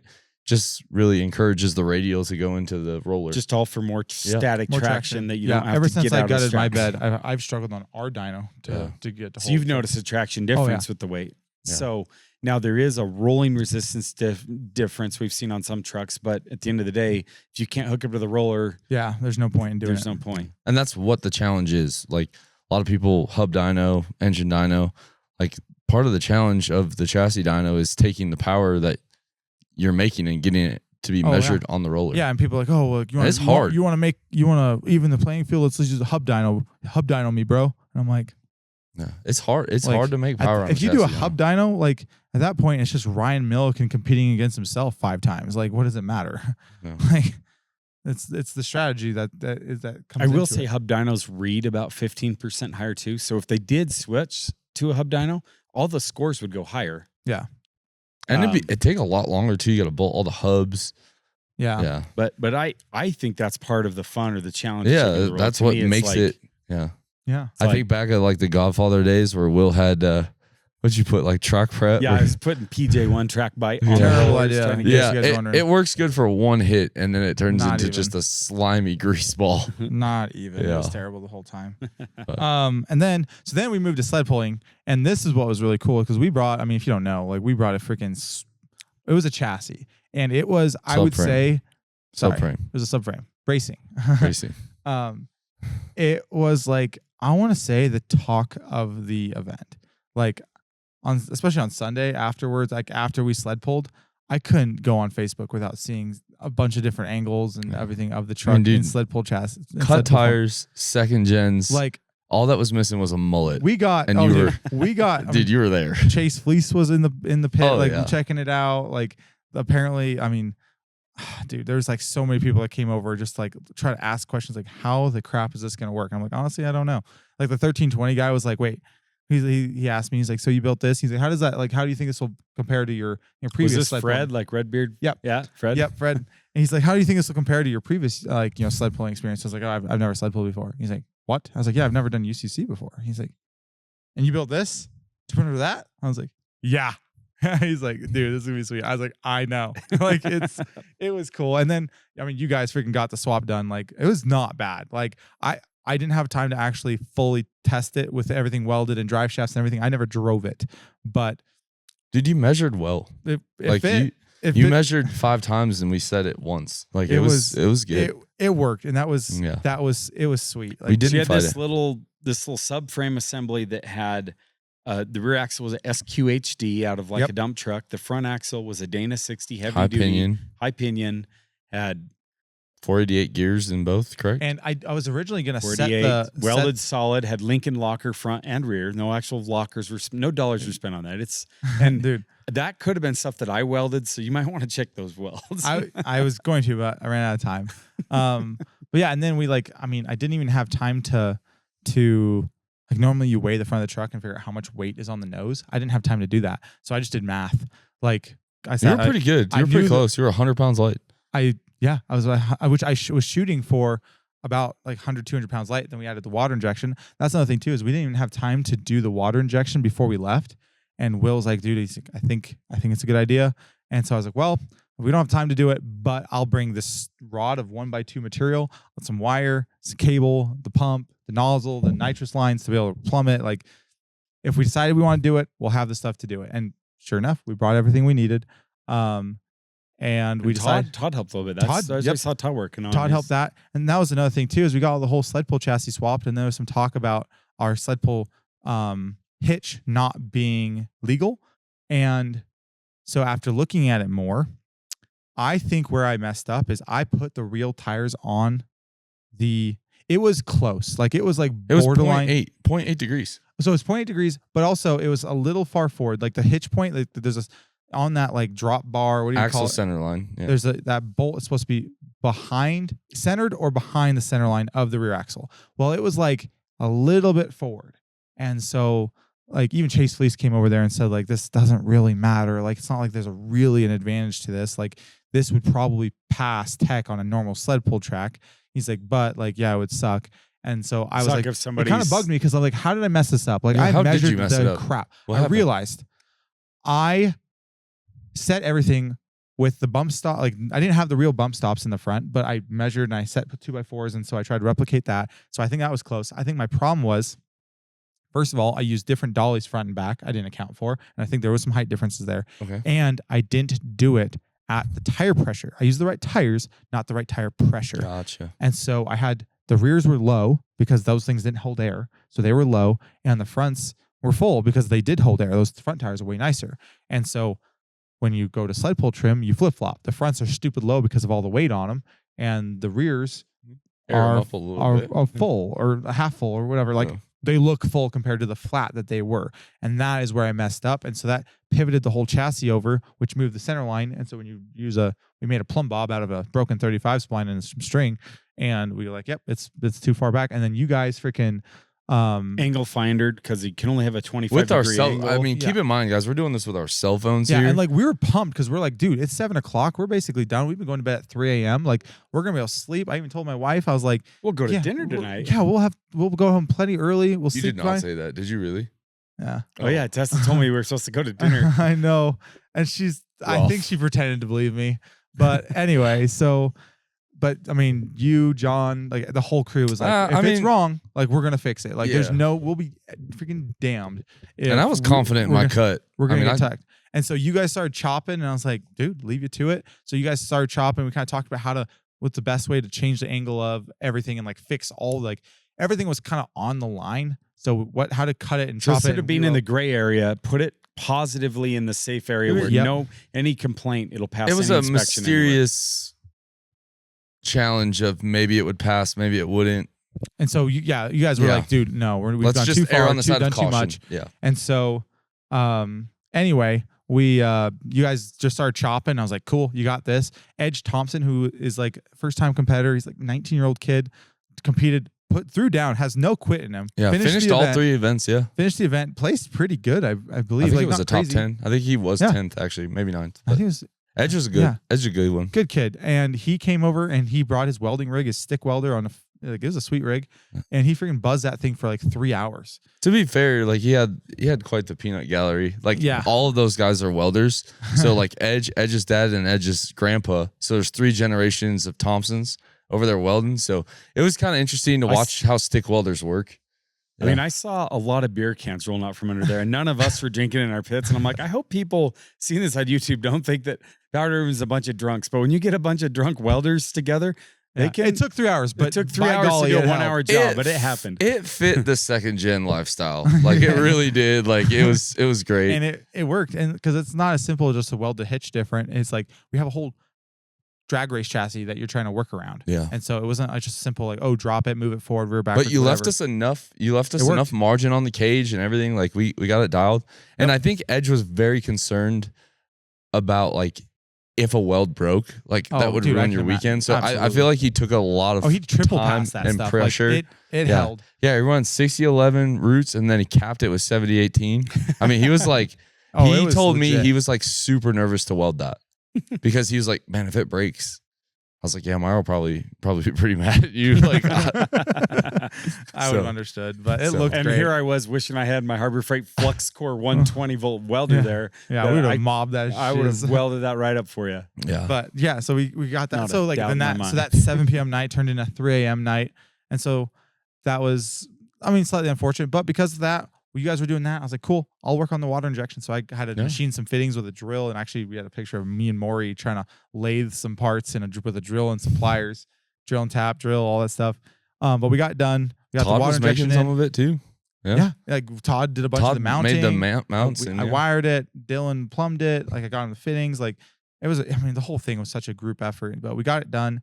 And sure enough, the next morning at Tech, they were like, okay, just so you guys know, we're going to check this one specific rule. And I was like, mother effer, I knew it. Like, yeah, check us.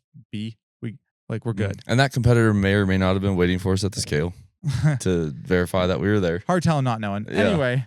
And hey, what's the real kick in the knackers here?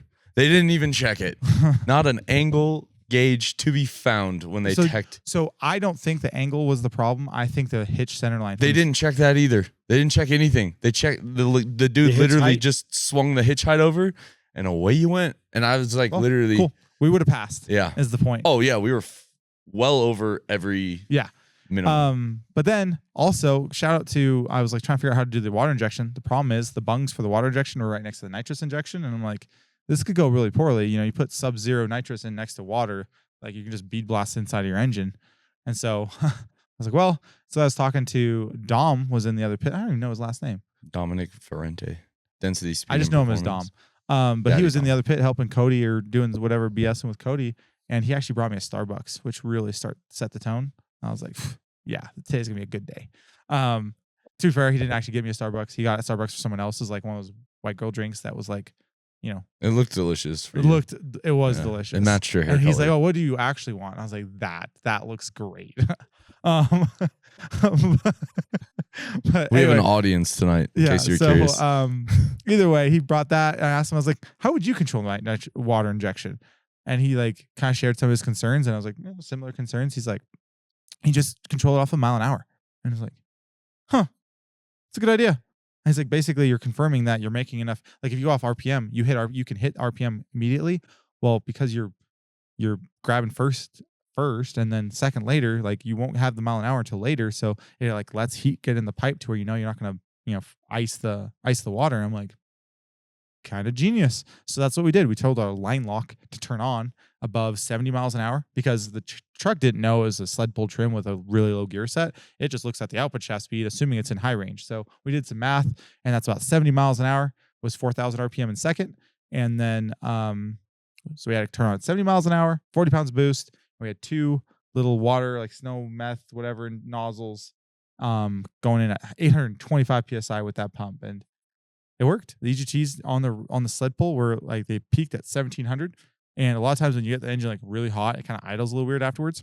Nah, sounded great. Yeah, it didn't get hot. It was very healthy. Because I was worried because I didn't feel like I made enough fuel only power to do what I wanted to do. So you want to start throwing spray in it, but if you don't throw enough spray, like you can get in that hot zone. And I just wanted to keep the engine alive. Some people thought the water injection was stupid, and I was like, I just want to keep this thing alive. And I don't feel like if I do it right, it will hurt anything. So that worked. But yeah, we got the whole setup swapped. And that was like, I would say that was like one of the most baller moments of the whole thing is like we assembled this thing in the tent, tires on, everything. And we're like, we had to pull a stake out of the tent so we could actually Just roll to this get it thing out. out. Just so And you guys wide. are like pulling the tent up, the tent apart, like trying to get it out. So it gets time to roll the thing. We get it out of the tent, and I just put it in second gear and just start putzing to the lanes. And they had to go like the long way. Oh yeah, And so we had to. everyone saw it. Oh, we went like right down like vendor alley. It was just, No. I mean, you want to talk So about many neck camera breaker? phones. Oh my Yeah. gosh. And like, we're out there with a radiator, windows down, should have been listening to Tay, but we weren't. And just breaking necks, like just driving straight down Main Street, and just everyone's getting pushed around and stuff. Like, nah, we're just thump the whole way. It felt so like it was dope. Cool. It was cool to look at. So it had rained the night before, and so the track was surprisingly moist and good. Usually UCC tracks have been A desert dry, sandbox. desert, terrible Yeah. sandbox. They had a 3.0 smoothbore sled pull right before this, like an hour before you guys went, take the track, that they had kind of worked the track for them and had everything. So everything's all prepped. And I heard they pulled a little bit of weight out of the box. So From those I trucks don't want to versus say you guys. who, but They someone went to decided go- to went to a 2.6. No, they wanted to set the sled with a 2.6. So there's this. I feel like there's a 3.0 smoothbore. Yeah, I feel like there's a misconception of like just because all these trucks drag raced on Friday can't sled pull on Sunday because they don't have this crazy chassis. A 2.6 truck on a good day is making what 1,000 to 1,200 horsepower, and at the engine, yes, not at the tire. and that's a What size is a 2.6? 2.6. 66. Okay. Yeah. So you, so 65. crap. okay. So you're doing yeah, so it's like a 66 millimeter single turbo. insulted. single wheels. Only. Single wheels. Most of them are still pulling on like Dana 70s. I've seen Dana 70s in 2.6 trucks. They're not making power.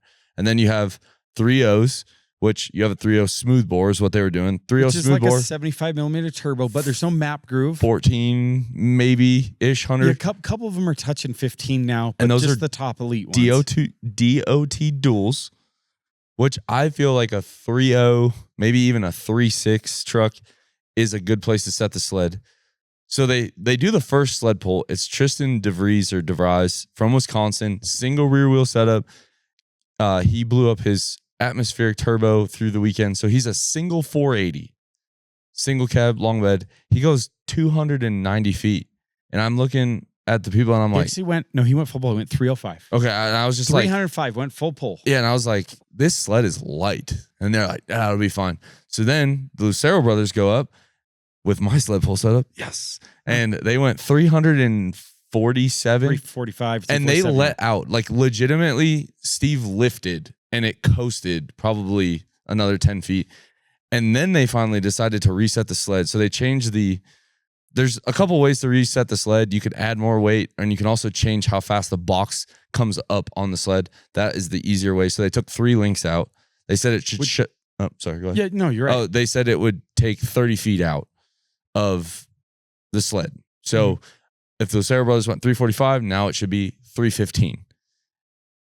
And then we had a few more milder setups, not to like bash anybody, but it was more of like DOTs with dualies and stuff like that, factory axle stuff.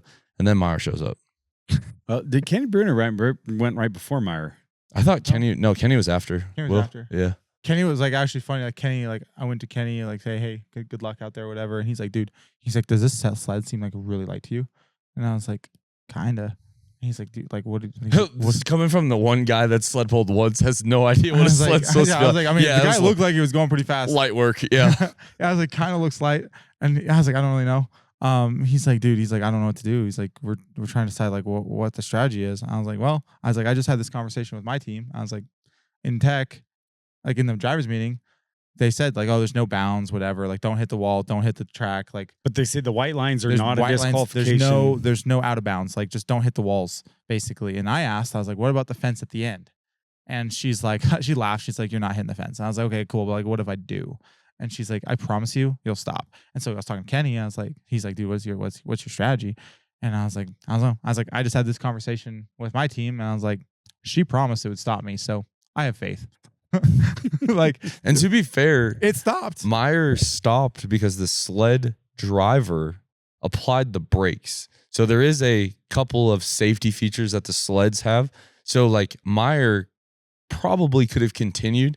Eventually, I think it would have dug you in, but you were actually stopped almost unfairly, I would argue, because the brakes got hit on you. Oh, I felt, I was like, them MFers just hit the brakes. Yeah. Like, and that hurt. That almost like hurts your neck. Like when you get the brakes pulled on you. Oh, dude, I don't know. John straps me in. Dude, I can't do anything. He's like, oh, I want to see you celebrate in the GoPro footage. I'm like, that's all I got, dude. I can't move. I can't see crap. Well, we cared about what Tessa was going to be able to bring home. All right. We wanted to bring you home safe and sound. That was John's concern. I appreciate John's concern of safety, but like I couldn't do anything. Yeah. You think I could like see anything? Absolutely not. But yeah, either way, like it is what it is. But either way, we pulled 355. No, walk us through your first pull. Ah, dude. All right. So I always like hearing before. the rookie story. Dude. So you go over the scale. We get you dialed in. Dude, that was awesome because 8,000 pounds. Yes. barely fit in the scale. Okay, so this was awesome. So like the guy, I don't know how most people are, but like we went over the scale. He's like, you're 100 pounds light, or 100 pounds light. So we get a suitcase weight. He's like, okay, you're 40 pounds light, or 20 pounds, whatever it was. And so, I think he thought like, you're good, but we're like, no. I was like, what else we got? And so we're like, we got rocks. No, I got you a socket set and a crescent wrench to jam everything forward. Yeah. And so he got a crescent wrench, and he's like, okay, you're 10 pounds light. And I'm pretty confident that we weren't actually right, but he's like, okay, you're good. I'm like, either it's not good. Like there's probably one way or the other. You're just tired of us going to find new objects. But either way. And it's cool because like I barely fit on this freaking scale. Like it's like ridiculous. Like the inside of my tires are the only thing contacting the scale. Sketchy. It was like ridiculous. But then we go around, whatever, we get in line, we're waiting.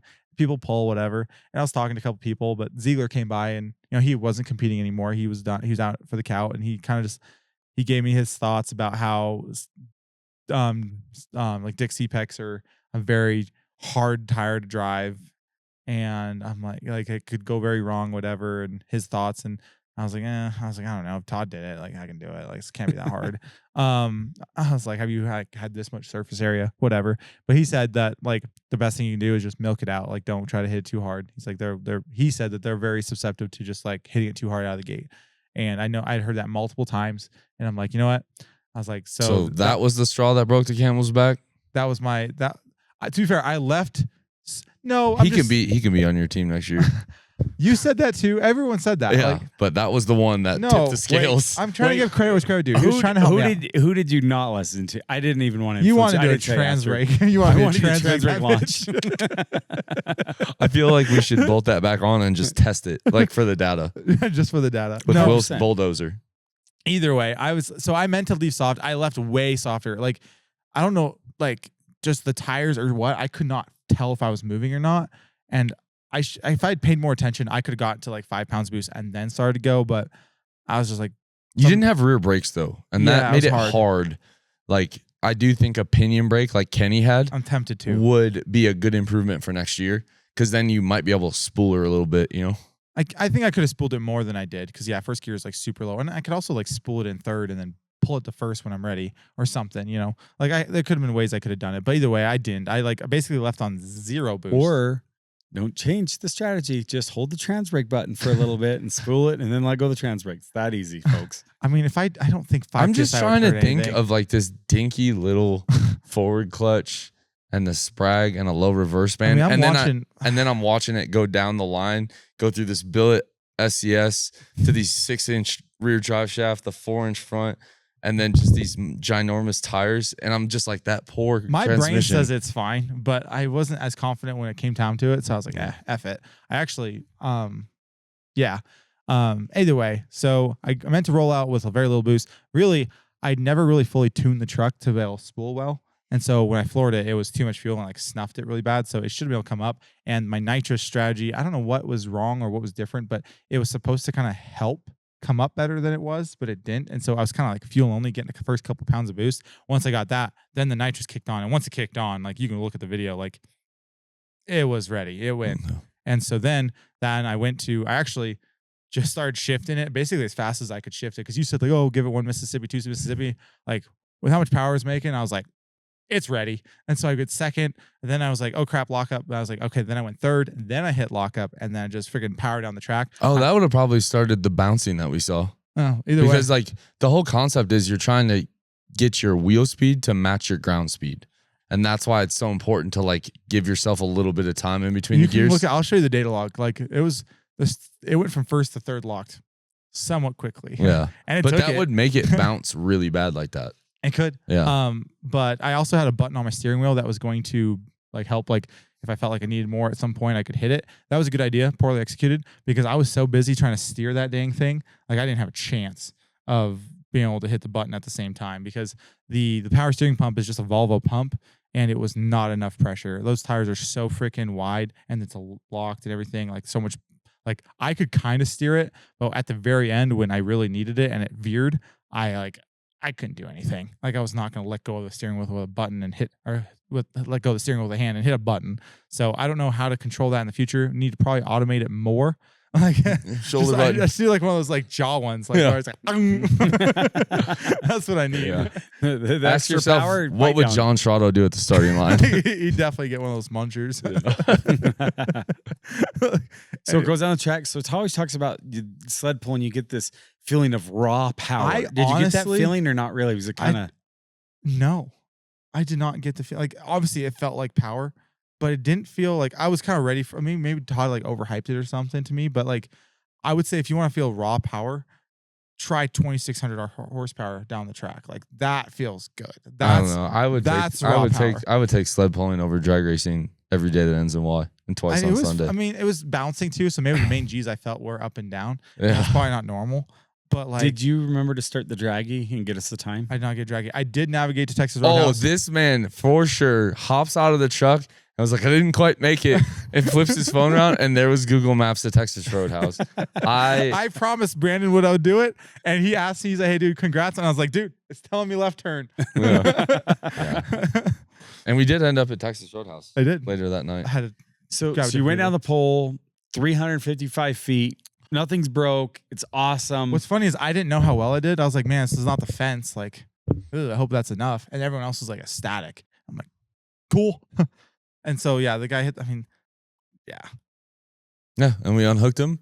And I will be 100% honest. I told Myer, I was like, I wouldn't park that truck very far.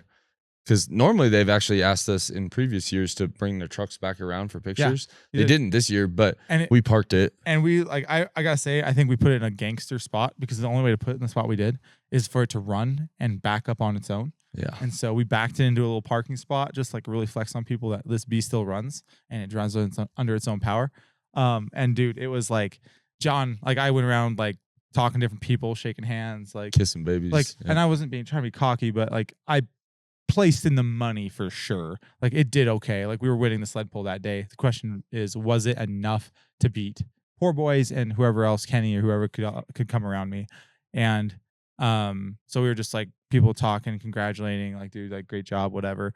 And John Schrado, like he took one for the team, and he stood by the truck, opened all the doors, opened the hood, and just started. He's like, "Oh, when I was answering your fan mail," because he's like, "There's so many people." And what's cool is like through this whole event, everyone was like blown away that we're running boots for the whole thing. And I'm like, dude, I feel you. Like I had to argue with Todd for like 10 minutes that I want to run boots because I have not seen an issue with that. But I do want to say, I think Vangeans would be lighter. So for somebody that's so concerned about weight, but also a terrible fabricator, it makes sense. I'll come do it for you. But the boots give you some flexibility, easy to work on, and two, you're just like, They if work. it works, don't And fix it's like it. we sell them. Like I am a very firm believer in our boots. Like we don't sell Van Gens. I want to show that our boots are freaking bad A. And guess what? They are. I've rated them. They're now rated to probably more than most people need. Yeah, we had to reset one boot the whole weekend, which credit to Dylan because he was the one that spotted it. It Yeah. slipped down like a quarter of an So inch. what happened is the clamp gets butted up against the barb. And so it just slid down. And so it didn't move the rest of the weekend. But when I saw it, I was like, that's as far as it's gonna go. Yeah. There's going to be people wanting a little bit of data on the sled pull. Obviously, that's not the 3,600 horsepower dyno tune. No. How much power do you think you're putting out on Don't the know. sled I pull was track? shooting for like 2,000, How 2,200. much fuel did you It get? was sitting around 350 milligrams. Oh, that was, yeah, it's probably less than, I would bet you that's 1,800. You didn't have the spray. I mean, when the spray turned off, because that bottle was empty. Yeah. Yeah, you burned up 15 pounds of nitrous. Yeah, the right? bottle was like bottle's empty. Like it didn't Oh, is that taste. the bottle that I got to fill right now? I was like, dang, how did it? I was like, somebody must have left the cap off with the valve on. No, it was No, the empty, sled pull empty. burned 15 pounds of nitrous down Yeah, the pull track. and that was where I did mess up. I had two bottles. I should have split them up better and had half duty cycle on both. But I put one bottle was on my kit that I never actually hit, and the other bottle was the automatic kit. It made sense in my brain. Didn't make sense in reality. But I could probably have done better if I just like split it up so I had nitrous the whole pull. Either way, it worked. Room for improvement the next time. But yeah, like that was I don't know what that fuel quantity and stuff would have been, but it was what approximate. fuel quantity were you running on the drag strip? On the drag strip was a little over 400, 440, but 440 drag milligrams. racing in Vegas, it was basically the same. Like my drag racing tune-up in Vegas was very similar to the sled pull. Which did 2,200 horse. So That's why I kind of came up with that. Ish. you got to realize on a sled pull, you're under power not for 5 seconds like a drag It's strip, long. or I guess 4.9 seconds. So let me, my truck's under power But usually you're- for 6 seconds on a drag strip. But you're I'm also slower. not loaded. The way you're loaded on a drag strip, like if you were going down a drag strip, imagine like blowing the tires off a lot. That's why like sled pulling to me, like the horsepower ratings and stuff, it's very deceiving because your wheel speed is, what was it, 44 miles an hour? And your ground speed was what, 32, 33 miles an hour? So that's another thing. I'm sorry, you can finish your thought. But like when you're turning, like it's not fully loaded, I guess is why it's so much different between sled pulling and drag racing. Oh yeah. And dynoing and daily driving and towing. So it's hard to make that comparison. But to me, I thought it was a good amount of power for the track. I think that's the best sled pulling track UCC has ever had. Honestly, it looked great. Best one I've ever been on. Yeah. So that was something too, is like you're talking about mile an hour, and I don't understand it. So I'm gonna like disclaimer, like the sign underneath my distance said 32 miles an hour. However, after the event, Oh, don't tell me about this drone. the tech no. So first of all, the drone guy said that my Don't truck go freaking off took away. a person that was angry because they felt This lied lady to. was like pissed. She's like whoever like set the sled for a 2.6, like that's bull crap. Like we need next year we're making the sled set up for like a 3.6 truck. He's like, there's nothing safe about going 42 miles an hour on a sled pull. And I was like, 42 miles an hour? And she's like, yes. I was like, was that the dual cut truck? She's like, yes. I was like, yes. Yeah. We confirmed with Now, many sources that it was like Apparently it was 32.8. not actually 42, Yeah. but for a moment there, I thought I went 42 miles an hour. And I told her, I was like, I know this is bad, but that makes my boss very happy. 30, but still 32 miles an hour that's like super stock. Like diesels in dark corners, like Cummins killer. I seem to remember them being like 30 to 34 miles an hour. I mean, you're moving when you're doing and the that. sled's different, so it's not like Kenny it's from straight Kenny's comparison. Spoil and Clutch told me his personal record on that sled The Epic Sled? That exact sled with a 4.1 slotted charger, I guess that means it's a map groove 4.1, is 35.7 miles per hour, as fast as he's ever gone. And I don't know if that's at like a pole that's set up a run what you brung. And different tracks for sled, but that's his personal speed record. It's moving. On that sled's 35.7. Definitely moving. Either way. But 32.8 is still pretty fast. It did what it's supposed to do. And moving. That was like one of the, that was just like so many people had issues in that event. Like the sled pull? Just everywhere. Oh, yeah. The sled pull broke a lot of drive shafts. The sled pull broke a lot of crap. The dyno broke a lot of crap. And the drag race honestly broke a lot of crap. And the main fail, we had a 35 spline brake on testing day. And more damage. I did more damage to your truck hauling it home. And somehow a bed side came loose in the trailer. So that's like the main issue. A broken shock mount. Something about a 25-hour drive back across roads were America's greatest roads. And that was, sorry, Shad, but that was when you were driving because I went to bed. Yeah, we broke a shock mount somehow. Yeah, it sheared it completely off, and then the bedside ripped out of the cab. And like I checked it in Denver. Like I literally lowered the back door because I was like, I'll check the straps, and the straps were fine. I would have noticed your bed laying against the wall, but it's like I'm not worried about it. Like, that's why you don't paint race trucks, though. That right there, that's a couple hours with a fresh wrap job, and you're good to go. Back up and running. But otherwise, you had zero testing before you broke that shaft. But otherwise, you had zero failures. Not only zero failures, but every single thing did exactly what it was supposed to. Like every tune change we made did what it was supposed to and saved. Every kit of nitrous turned on. Every little thing did exactly what it was supposed to. And part of that is like I would say being fortunate or being lucky or whatever you believe in. But like you start listening to different people that have the different issues and they're talking about them and like, oh, I did this because of that. Like an example of like Ziegler is like, oh, the dyno, I'm not used to the dyno, and so the brakes didn't hold hard enough, like because they started to get hot and lose its braking ability. And I'm like, I have similar brakes, and the reason I didn't have that problem is because I didn't want to use them because I didn't want that variable, and so I planned the dyno strategy around not having to use my brakes. Another random thing like Kenny, like he grabbed overdrive, and I'm like, he had issues. I didn't grab overdrive. I wasn't going to have that problem. Like the drive shafts, like so many people hurt drive shafts on the dyno. Like to be fair, that's the sled pull. And like to be fair, that's like you. Like when I had to cut and shorten that rear drive shaft a little bit because I'm a regular cab long bed instead of a extended cab short bed, and I had to shorten that drive shaft a little bit. It's 3/16 wall 4-inch tube. Like I was not snapping that thing. And so that's why it worked. But a lot of other competitors, they had, like I watched Tim Moore, who was in first, and they just hammered it. I believe he said he thinks his divorce transfer case rotated is what I saw posted from Truck Source, but it was an aluminum drive shaft. And I'm like, that's great and all. You have a steel drive shaft thicker than what he was running, and it's steel. It's like... Which you've run aluminum drive shafts is fine. Yeah, that mistake, in my opinion, was made in the first 10 feet when he went to the floor. Like, you can't do that. Like, that track, because it did have the water it had, like, last year, the track was, it was terrible. This year, it was a lot better. Like, you can't do that. Like, there's consequences for slamming it like that. And it was sad to watch Tim's truck break. Because it's like, man, like you want to beat somebody at their best, not because they broke it 100 feet. And then like, it was that was kind of a tough break. Even when Ziegler broke on the dyno, I was like, man, like I would have rather him made his best number and we still beat him.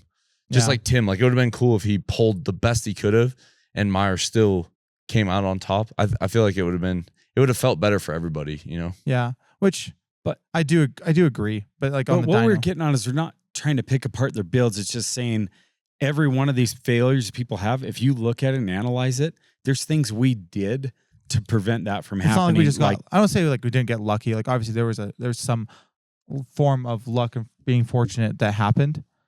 But like we said in the last podcast talking about going to the event, like every decision. You have 8 years of experience of UCCs to pull from. Yeah. It's true. But every there's so many decisions that have to be made to build any of this crap. Like some people just make a decision, and I feel like we really overthought a lot of it. And like you say, we have 8 years to pull from on what works, and what different doesn't work. setups and different backgrounds. Like, I mean, it's cool. And you won it here. Like, Yeah. that's really what it came down to. Like, you were drag racing in February, you were drag racing in March, we were dynoing all Been over. dynoing for 3 years essentially. Yeah. And which, I mean, the dynoing fuel only is so different than, and like the dynoing here on our dyno, like it helps a little bit, but not really. The dynoing fuel only is good, but not really. Yeah. Like the dynoing with nitrous, like we started hitting that back in, what was it? Weekend on the September? Edge. Weekend on the Weekend edge. yeah. September, August, something like that. That's like, I had no interest in actually blowing up. I love that motor, but I was like, I need to learn the spray. That was mint chip, dude. Mint and chip. It was a freaking awesome motor. Rip. There's And- still parts of mint chip right there up there on the bench. And then I had to build another one. I scattered that one, and I built another one, and I scattered that. Like that engine was awesome. It was my 499 engine, and scattered that too. Just trying to learn the strategy and figure out what I wanted to do, because like all that was with UCC in mind. Like I wanted to learn how to dyno with big nitrous on the Superflow. And you had like good goals. Like, I felt like you had achievable goals for the event, and you just stuck with it. And I feel like in any kind of competition that's like more than one thing, like UCC, KOS, like that's the best mentality to have. You play the points game of, this is what I need. And when you get there, you plan for it, and you executed it extremely well. Because let's talk about the drag race, for example. You had more power, and you knew that the reason you ran a 514 is because it left soft. You guys could have made the decision, hey, we got one pass left. Let's kill it. Let's try to run a 460 like Ziegler did. You knew the fuel quantity you need. You could have figured out the 60 foot a little better, but is it actually going to stick it and take it? No. So you played it a little bit more safe. Points on the board. And honestly, the dyno, same strategy. Like Points on the board. we didn't do anything we didn't I do. fully think you could have made 4,000 on a dyno. I think you could have done the nitro strategy in a way. You could have put the fuel quantity in there for 4,000. We didn't know exactly what you're going to make, but once you made a solid number, there wasn't this like, oh man, I got to be the big dog and hit 4,000. 36 is huge. Don't let me, It's so take nothing away from crazy that. how like that, like 2 years ago, last year, if someone made 36, it'd been like just Front page news. yeah. Yeah. And like 36, it wasn't even the biggest number there. Yeah, it's like, oh, that'll tow a trailer. You know? Yeah. And then on the sled pull, I do feel like if you hit it way harder, trans brake or left with some boost, there was probably another 10 or 15 feet in that Oh, pull. the guy didn't hit the brake. Easily. But at the same time, you played this strategy, take it, walk it out of the hole smooth, don't get bounced was the advice that they got. That's why I stayed out of it, guys, because I was like, Myer, like It's this really is the time hard. to put on a show. Let's put on a show. Leave on that trans brake. Show him what that tranny can do is what I would have told him. But I also have never won UCC, so there's reasons there probably. I've never competed. I mean, there's a laundry list of reasons that could go wrong, but I do think the fact that Myer was drag racing in February compared to PDD, like, That was huge. yeah, like, I we mean, were using UCC as the testing tool to yeah, get the like truck if figured you are out. tested, and like there was a couple competitors there that like we talked to, and we were just like, if you're testing here, like, you wasted your time. I Yeah. truly believe that, and it's not even to be insulting, but it's like, dude, like, why are you doing like this? Kenny was a great example This of is that. terrible. He had issues testing day, but he still put a 523 on the board Yeah, because he had tested in the Arizona. same time I tested. Yeah, he was testing in Arizona, and then I think he did some dyno time, or maybe he just relied on his old stuff. And Kenny's a good sled puller. Like, he's a well-seasoned sled puller. So he had his stuff figured out. Tim Moore was out drag racing with us Oh yeah. in Arizona. I think, Same. didn't he go to Tulsa Yeah, he went to as Tulsa well? too. So, like, it's crazy how the Lucero brothers, they drag raced in Arizona, and they also did Southwest Truck Fest dyno. And I've seen them on dynos for Yeah. years. They've dynoed a lot. Yeah, so your on that top dyno. four, what you Very guys all tested. had in common was, number one, West Coast, Best Coast. Number two, we had It was really top four all all West four. Coast? Yeah. Oh my gosh.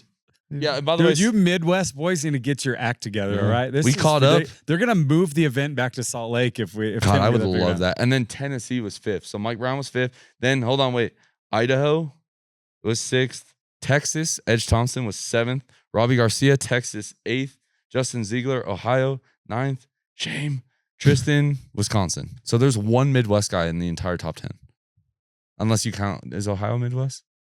Is it Upper I'm not sure. Midwest, I think they call Okay. it. So you call it Ziegler Midwest. Yeah. But dude, I mean, that's what I noticed. And- And Michael Brown, same thing. Tested numerous track days, dynoed at Fire Punk with Levon, went over strategy, and again a seasoned sled puller. So you're top 5. Yeah, and he would have placed better. He broke an axle early, and I watched his video a couple times. Some people saying he didn't get lined up straight or something. No, he was going perfectly straight, great in the middle of the lane, and then that right rear axle broke, and he did not. And I saw both his front tires Dude, turn did you to see correct how it. hard he tried to turn? He just like he couldn't. almost saved it. But when you don't have any pull in that right rear, yeah. he had an axle failure. Is Yeah, what it drives around. I don't know if he has fully noticed that yet on his own, but watching the video, right rear axle broke, and there's nothing he could do. When you don't have any pull you're missing 2 tires worth of traction, And the rear. other side's pushing. the other side's Oh pushing. yeah. I Yeah. can't imagine. So It was just unfortunate. It happens. Stuff breaks all the time in pulls, Yeah. But And then we did the awards, and honestly, it was kind of miserable when we went up for the overall. Like there were so many banners. So what's funny is I was talking to Dylan. He's great because he doesn't generally have, I don't want to say that.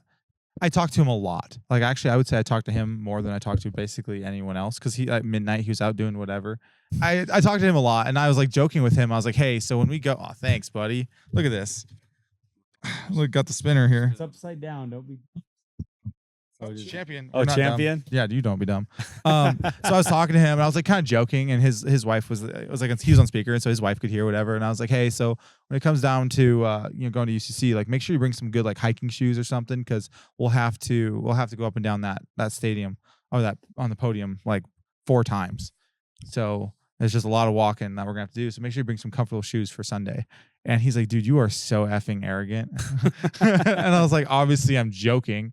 I wasn't. But So yeah. is this the first year of the belt? I think so. I think so. You didn't get a belt, right? Yeah, I didn't get a No. tall I- A trophy. I didn't think get a that is- belt. I didn't get whiskey. I didn't get shot glasses. I didn't get a cigar box. I think that is, well, this was the 10-year anniversary, so they're trying to really go over the top. But Yeah. I think UCC outdid themselves. I mean, a spinner Dude, belt, a spinner belt. This freaking thing's WWF. dope. Yeah. This Can generation, I have my belt back? No, it's gonna What? go next to it. I want a belt. This with is his your truck. second belt you've won in competition. This one was with my truck. Yeah. Yeah. So anyway, I was joking with him about being 4 trips up this podium. You did 4 trips. It was 4 trips. Now, to be fair, 2 of those were second place finishes, so like, whatever. But also credit where it's due. Not only so before this, Kenny Bruner was the points champion. Kenny Bruner beat. So when he was a points champion, he beat second place by like 390 points or something like that. Not only in this year did he beat his previous score by another 100 points, but we put 421 points on second place. That is the biggest spread ever. You could argue that Daddy took his belt off and spanked some people this year. You could argue that Daddy tried to spank somebody, and the son turned around, grabbed the belt, and said, Grabbed the "My belt turn," and said, "I'm a man now. and sent him This back is my to house. sent him back to Send California. him back to Cali." I don't know how much comments on that. But it's a if you It know, was you a know. lot. Like when I saw that post, Kenny, you're a funny man, but I was like, dude, this is not gonna age well. Unless you win. But I mean, to be fair, his shirts did say, "Do you want to see history repeat itself?" And it did. And honestly, at first, he scored very similar to what he did in the past, but actually improved on it. So you could have said history repeated. If you hadn't been there, he would have been the overall champion and would have had a solid victory. I mean, yeah, very possible. But and that's the thing that's cool too is like there was like I don't know of anyone that like obviously Levon didn't show up, but Levon's truck was Ziegler's truck. Like that's the same truck. Derek Rose didn't show up. His truck, I mean, he probably would have done gray, I'm sure. But like there's not like any big hitters that didn't show up and like, oh, well, like the kids will play, but that's only because the big dogs stayed home. Like there was a lot of people. There's a lot of big names. And somehow it just all came together. It was so cool. Like it's almost surreal, like how well the weekend went and just like the whole crew and just everything. I think I said it in one of the interviews that I was doing, like at like the end of the sled pull track or dyno or whatever it was. Like it's not like having like companies behind you isn't about like getting free parts or sponsored parts or whatever. Like it's also about, and that's something you realize as you're doing this, like just having good quality parts that you can count on. Cause there's thousands of things in that truck, in everyone's truck, that all had to work in order to go down the drag strip or the sled pull track or the dyno. Like there's 6 injectors, there's 2 CP3s, there's how many drive shafts, axle shaft, like everything has to work in order for the truck to do what it needs to do. And somehow all of them did. And I mean, it's partially because like we use the best. Yeah, we went to Cal Ranch, bought our racing hardware by the pound. Oh, okay. That was sled pulling hardware. Okay, that felt like that was fitting. Yeah. But yeah, I mean, just everything. So everything people are going to ask, I mean, are you going back next year? You have no idea. I don't know. That was, I feel like, I was looking for the nod of approval from your wife watching us right now. she's trying to decide if we're going back. Give us the gladiator thing, like next year. No, so We need a commitment. it feels like, I feel like, I honestly, like driving home, I kind of felt like what a prisoner probably feels like, where you've just been you've been locked in this cell for the last however long, and now you have like this new life. You're like, what do you do with it? Like, I'm going to go home at 6. Work for next year. Like, what? And so I think I'm going to enjoy that for a little bit before I make any decisions. Like, the truck's mostly built. I got to fix the bed inside, apparently. And up front to talk about. And I think I think I can do better next year, assuming nothing breaks. There's room for improvement. There is a little bit of a like, you kind of put yourself in Ziegler's shoes. You were like the king top dog a couple years ago, and you show up at this event and you. Okay. Ziegler. I was like, wait a second. No, Josh What? Ziegler. And I'm like, and you come back and you're like, you know, a couple if I things lose? go wrong. You break an intercooler and you're just like, man, you went from like, it's like our tough. intercooler's made That's out gotta of be 3/16 plate and 2-on-3 intercooler. Yeah, I get mine from. go wrong. I get my intercooler from China, built tough. Yeah. But so what I'm getting at is this, like there is that fear people have. Everyone has a little bit of hubris or a little bit of ego, and it could get cut down really hard. You come back and I don't care. You get knocked out. I don't think the ego has it's 0% care. I think that it's a matter of how much time I know I'm gonna have to put into it, the money I'm gonna have to put into it, and do I have anything else I want to be doing with my life at that point. Yeah, I mean, I could lose next round. I could fail miserably. What about That's okay. coming back and making it more challenging with a P pump? How do you feel about that? You find yourself a new crew. Yeah, if I'm Todd out. wants to do that, he can I'm out. knock himself out. Yeah. Honestly, I was thinking on my way back, I was like, we need to get you in 72 fast next year. No, poor diesel challenge. Oh my hell. I didn't That's even not see that. Did they fair. even have that this year? Oh yeah, they did. Oh, I didn't even You know could that. have annihilated the floor with it. No, dude, let be bygones be bygones. You need to do 72 fast. With a P pump.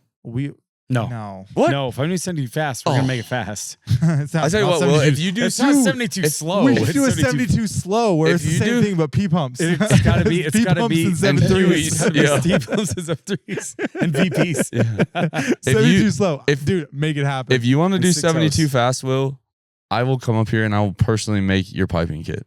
And it will look really nice. Well, it's a single turbo. I could probably do it with hose clamps God, and no, couplers. please, Oh, please. No, let me do it for you.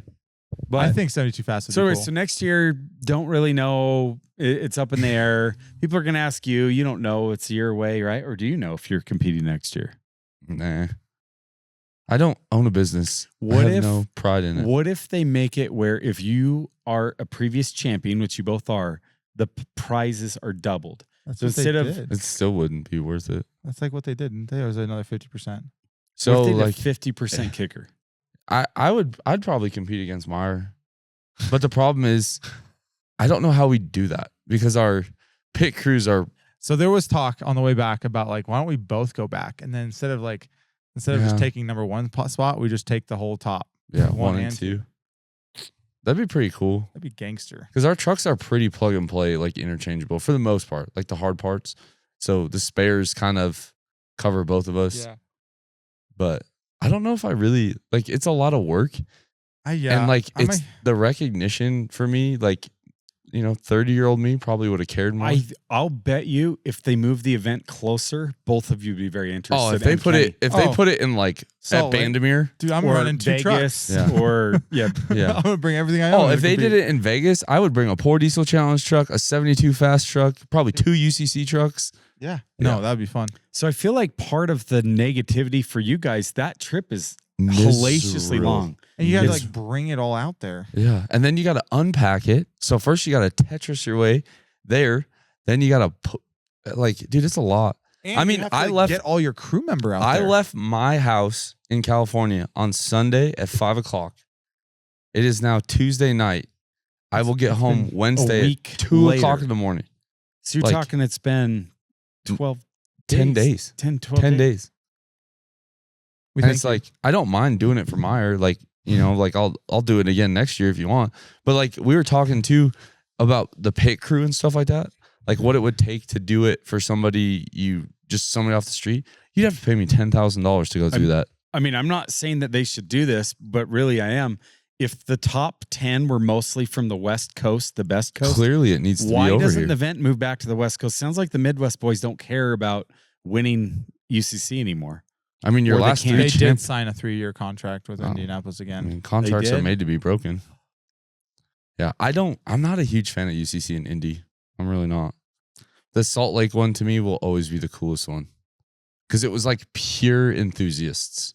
Yeah, everybody I met at that event were all like business owners, hardcore. Yeah. There was no, It was also the it first wasn't year. redneck spring break. It was like, Dude, and who's like the top dog? Chris was talking about how they're going to have to make changes to the event next year because they destroyed that town. I mean, you couldn't go anywhere without burnout marks. It was bad. Scooters got stolen this year. E-bikes. It's like, I heard it was record attendance. They were up on attendance. man, you all wouldn't 3 know days. it. Like we were talking, there's like a Facebook group a lot of business owners were in. Like the stands were empty. I thought. I don't know. But the truck count was, I was record. looking. So I'm not sure, but like a lot of people agreed. Like I used to not be able to ride a scooter through DPI Expo in the middle of the day.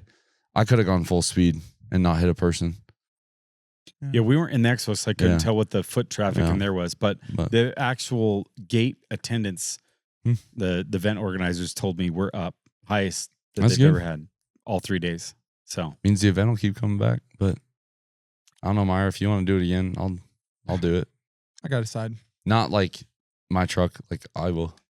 I think I will do it. if a stout competition comes next year, I'd be very tempted to go. So if I show up, Yeah, for sure. If you show up, absolutely. I mean, if you wanted me, I just to be a picker, like I'd for be the fine record with though, that. Myer put 500 points on my score from last year. I mean, as much as I'd like to take credit for that, like, it's not because of me.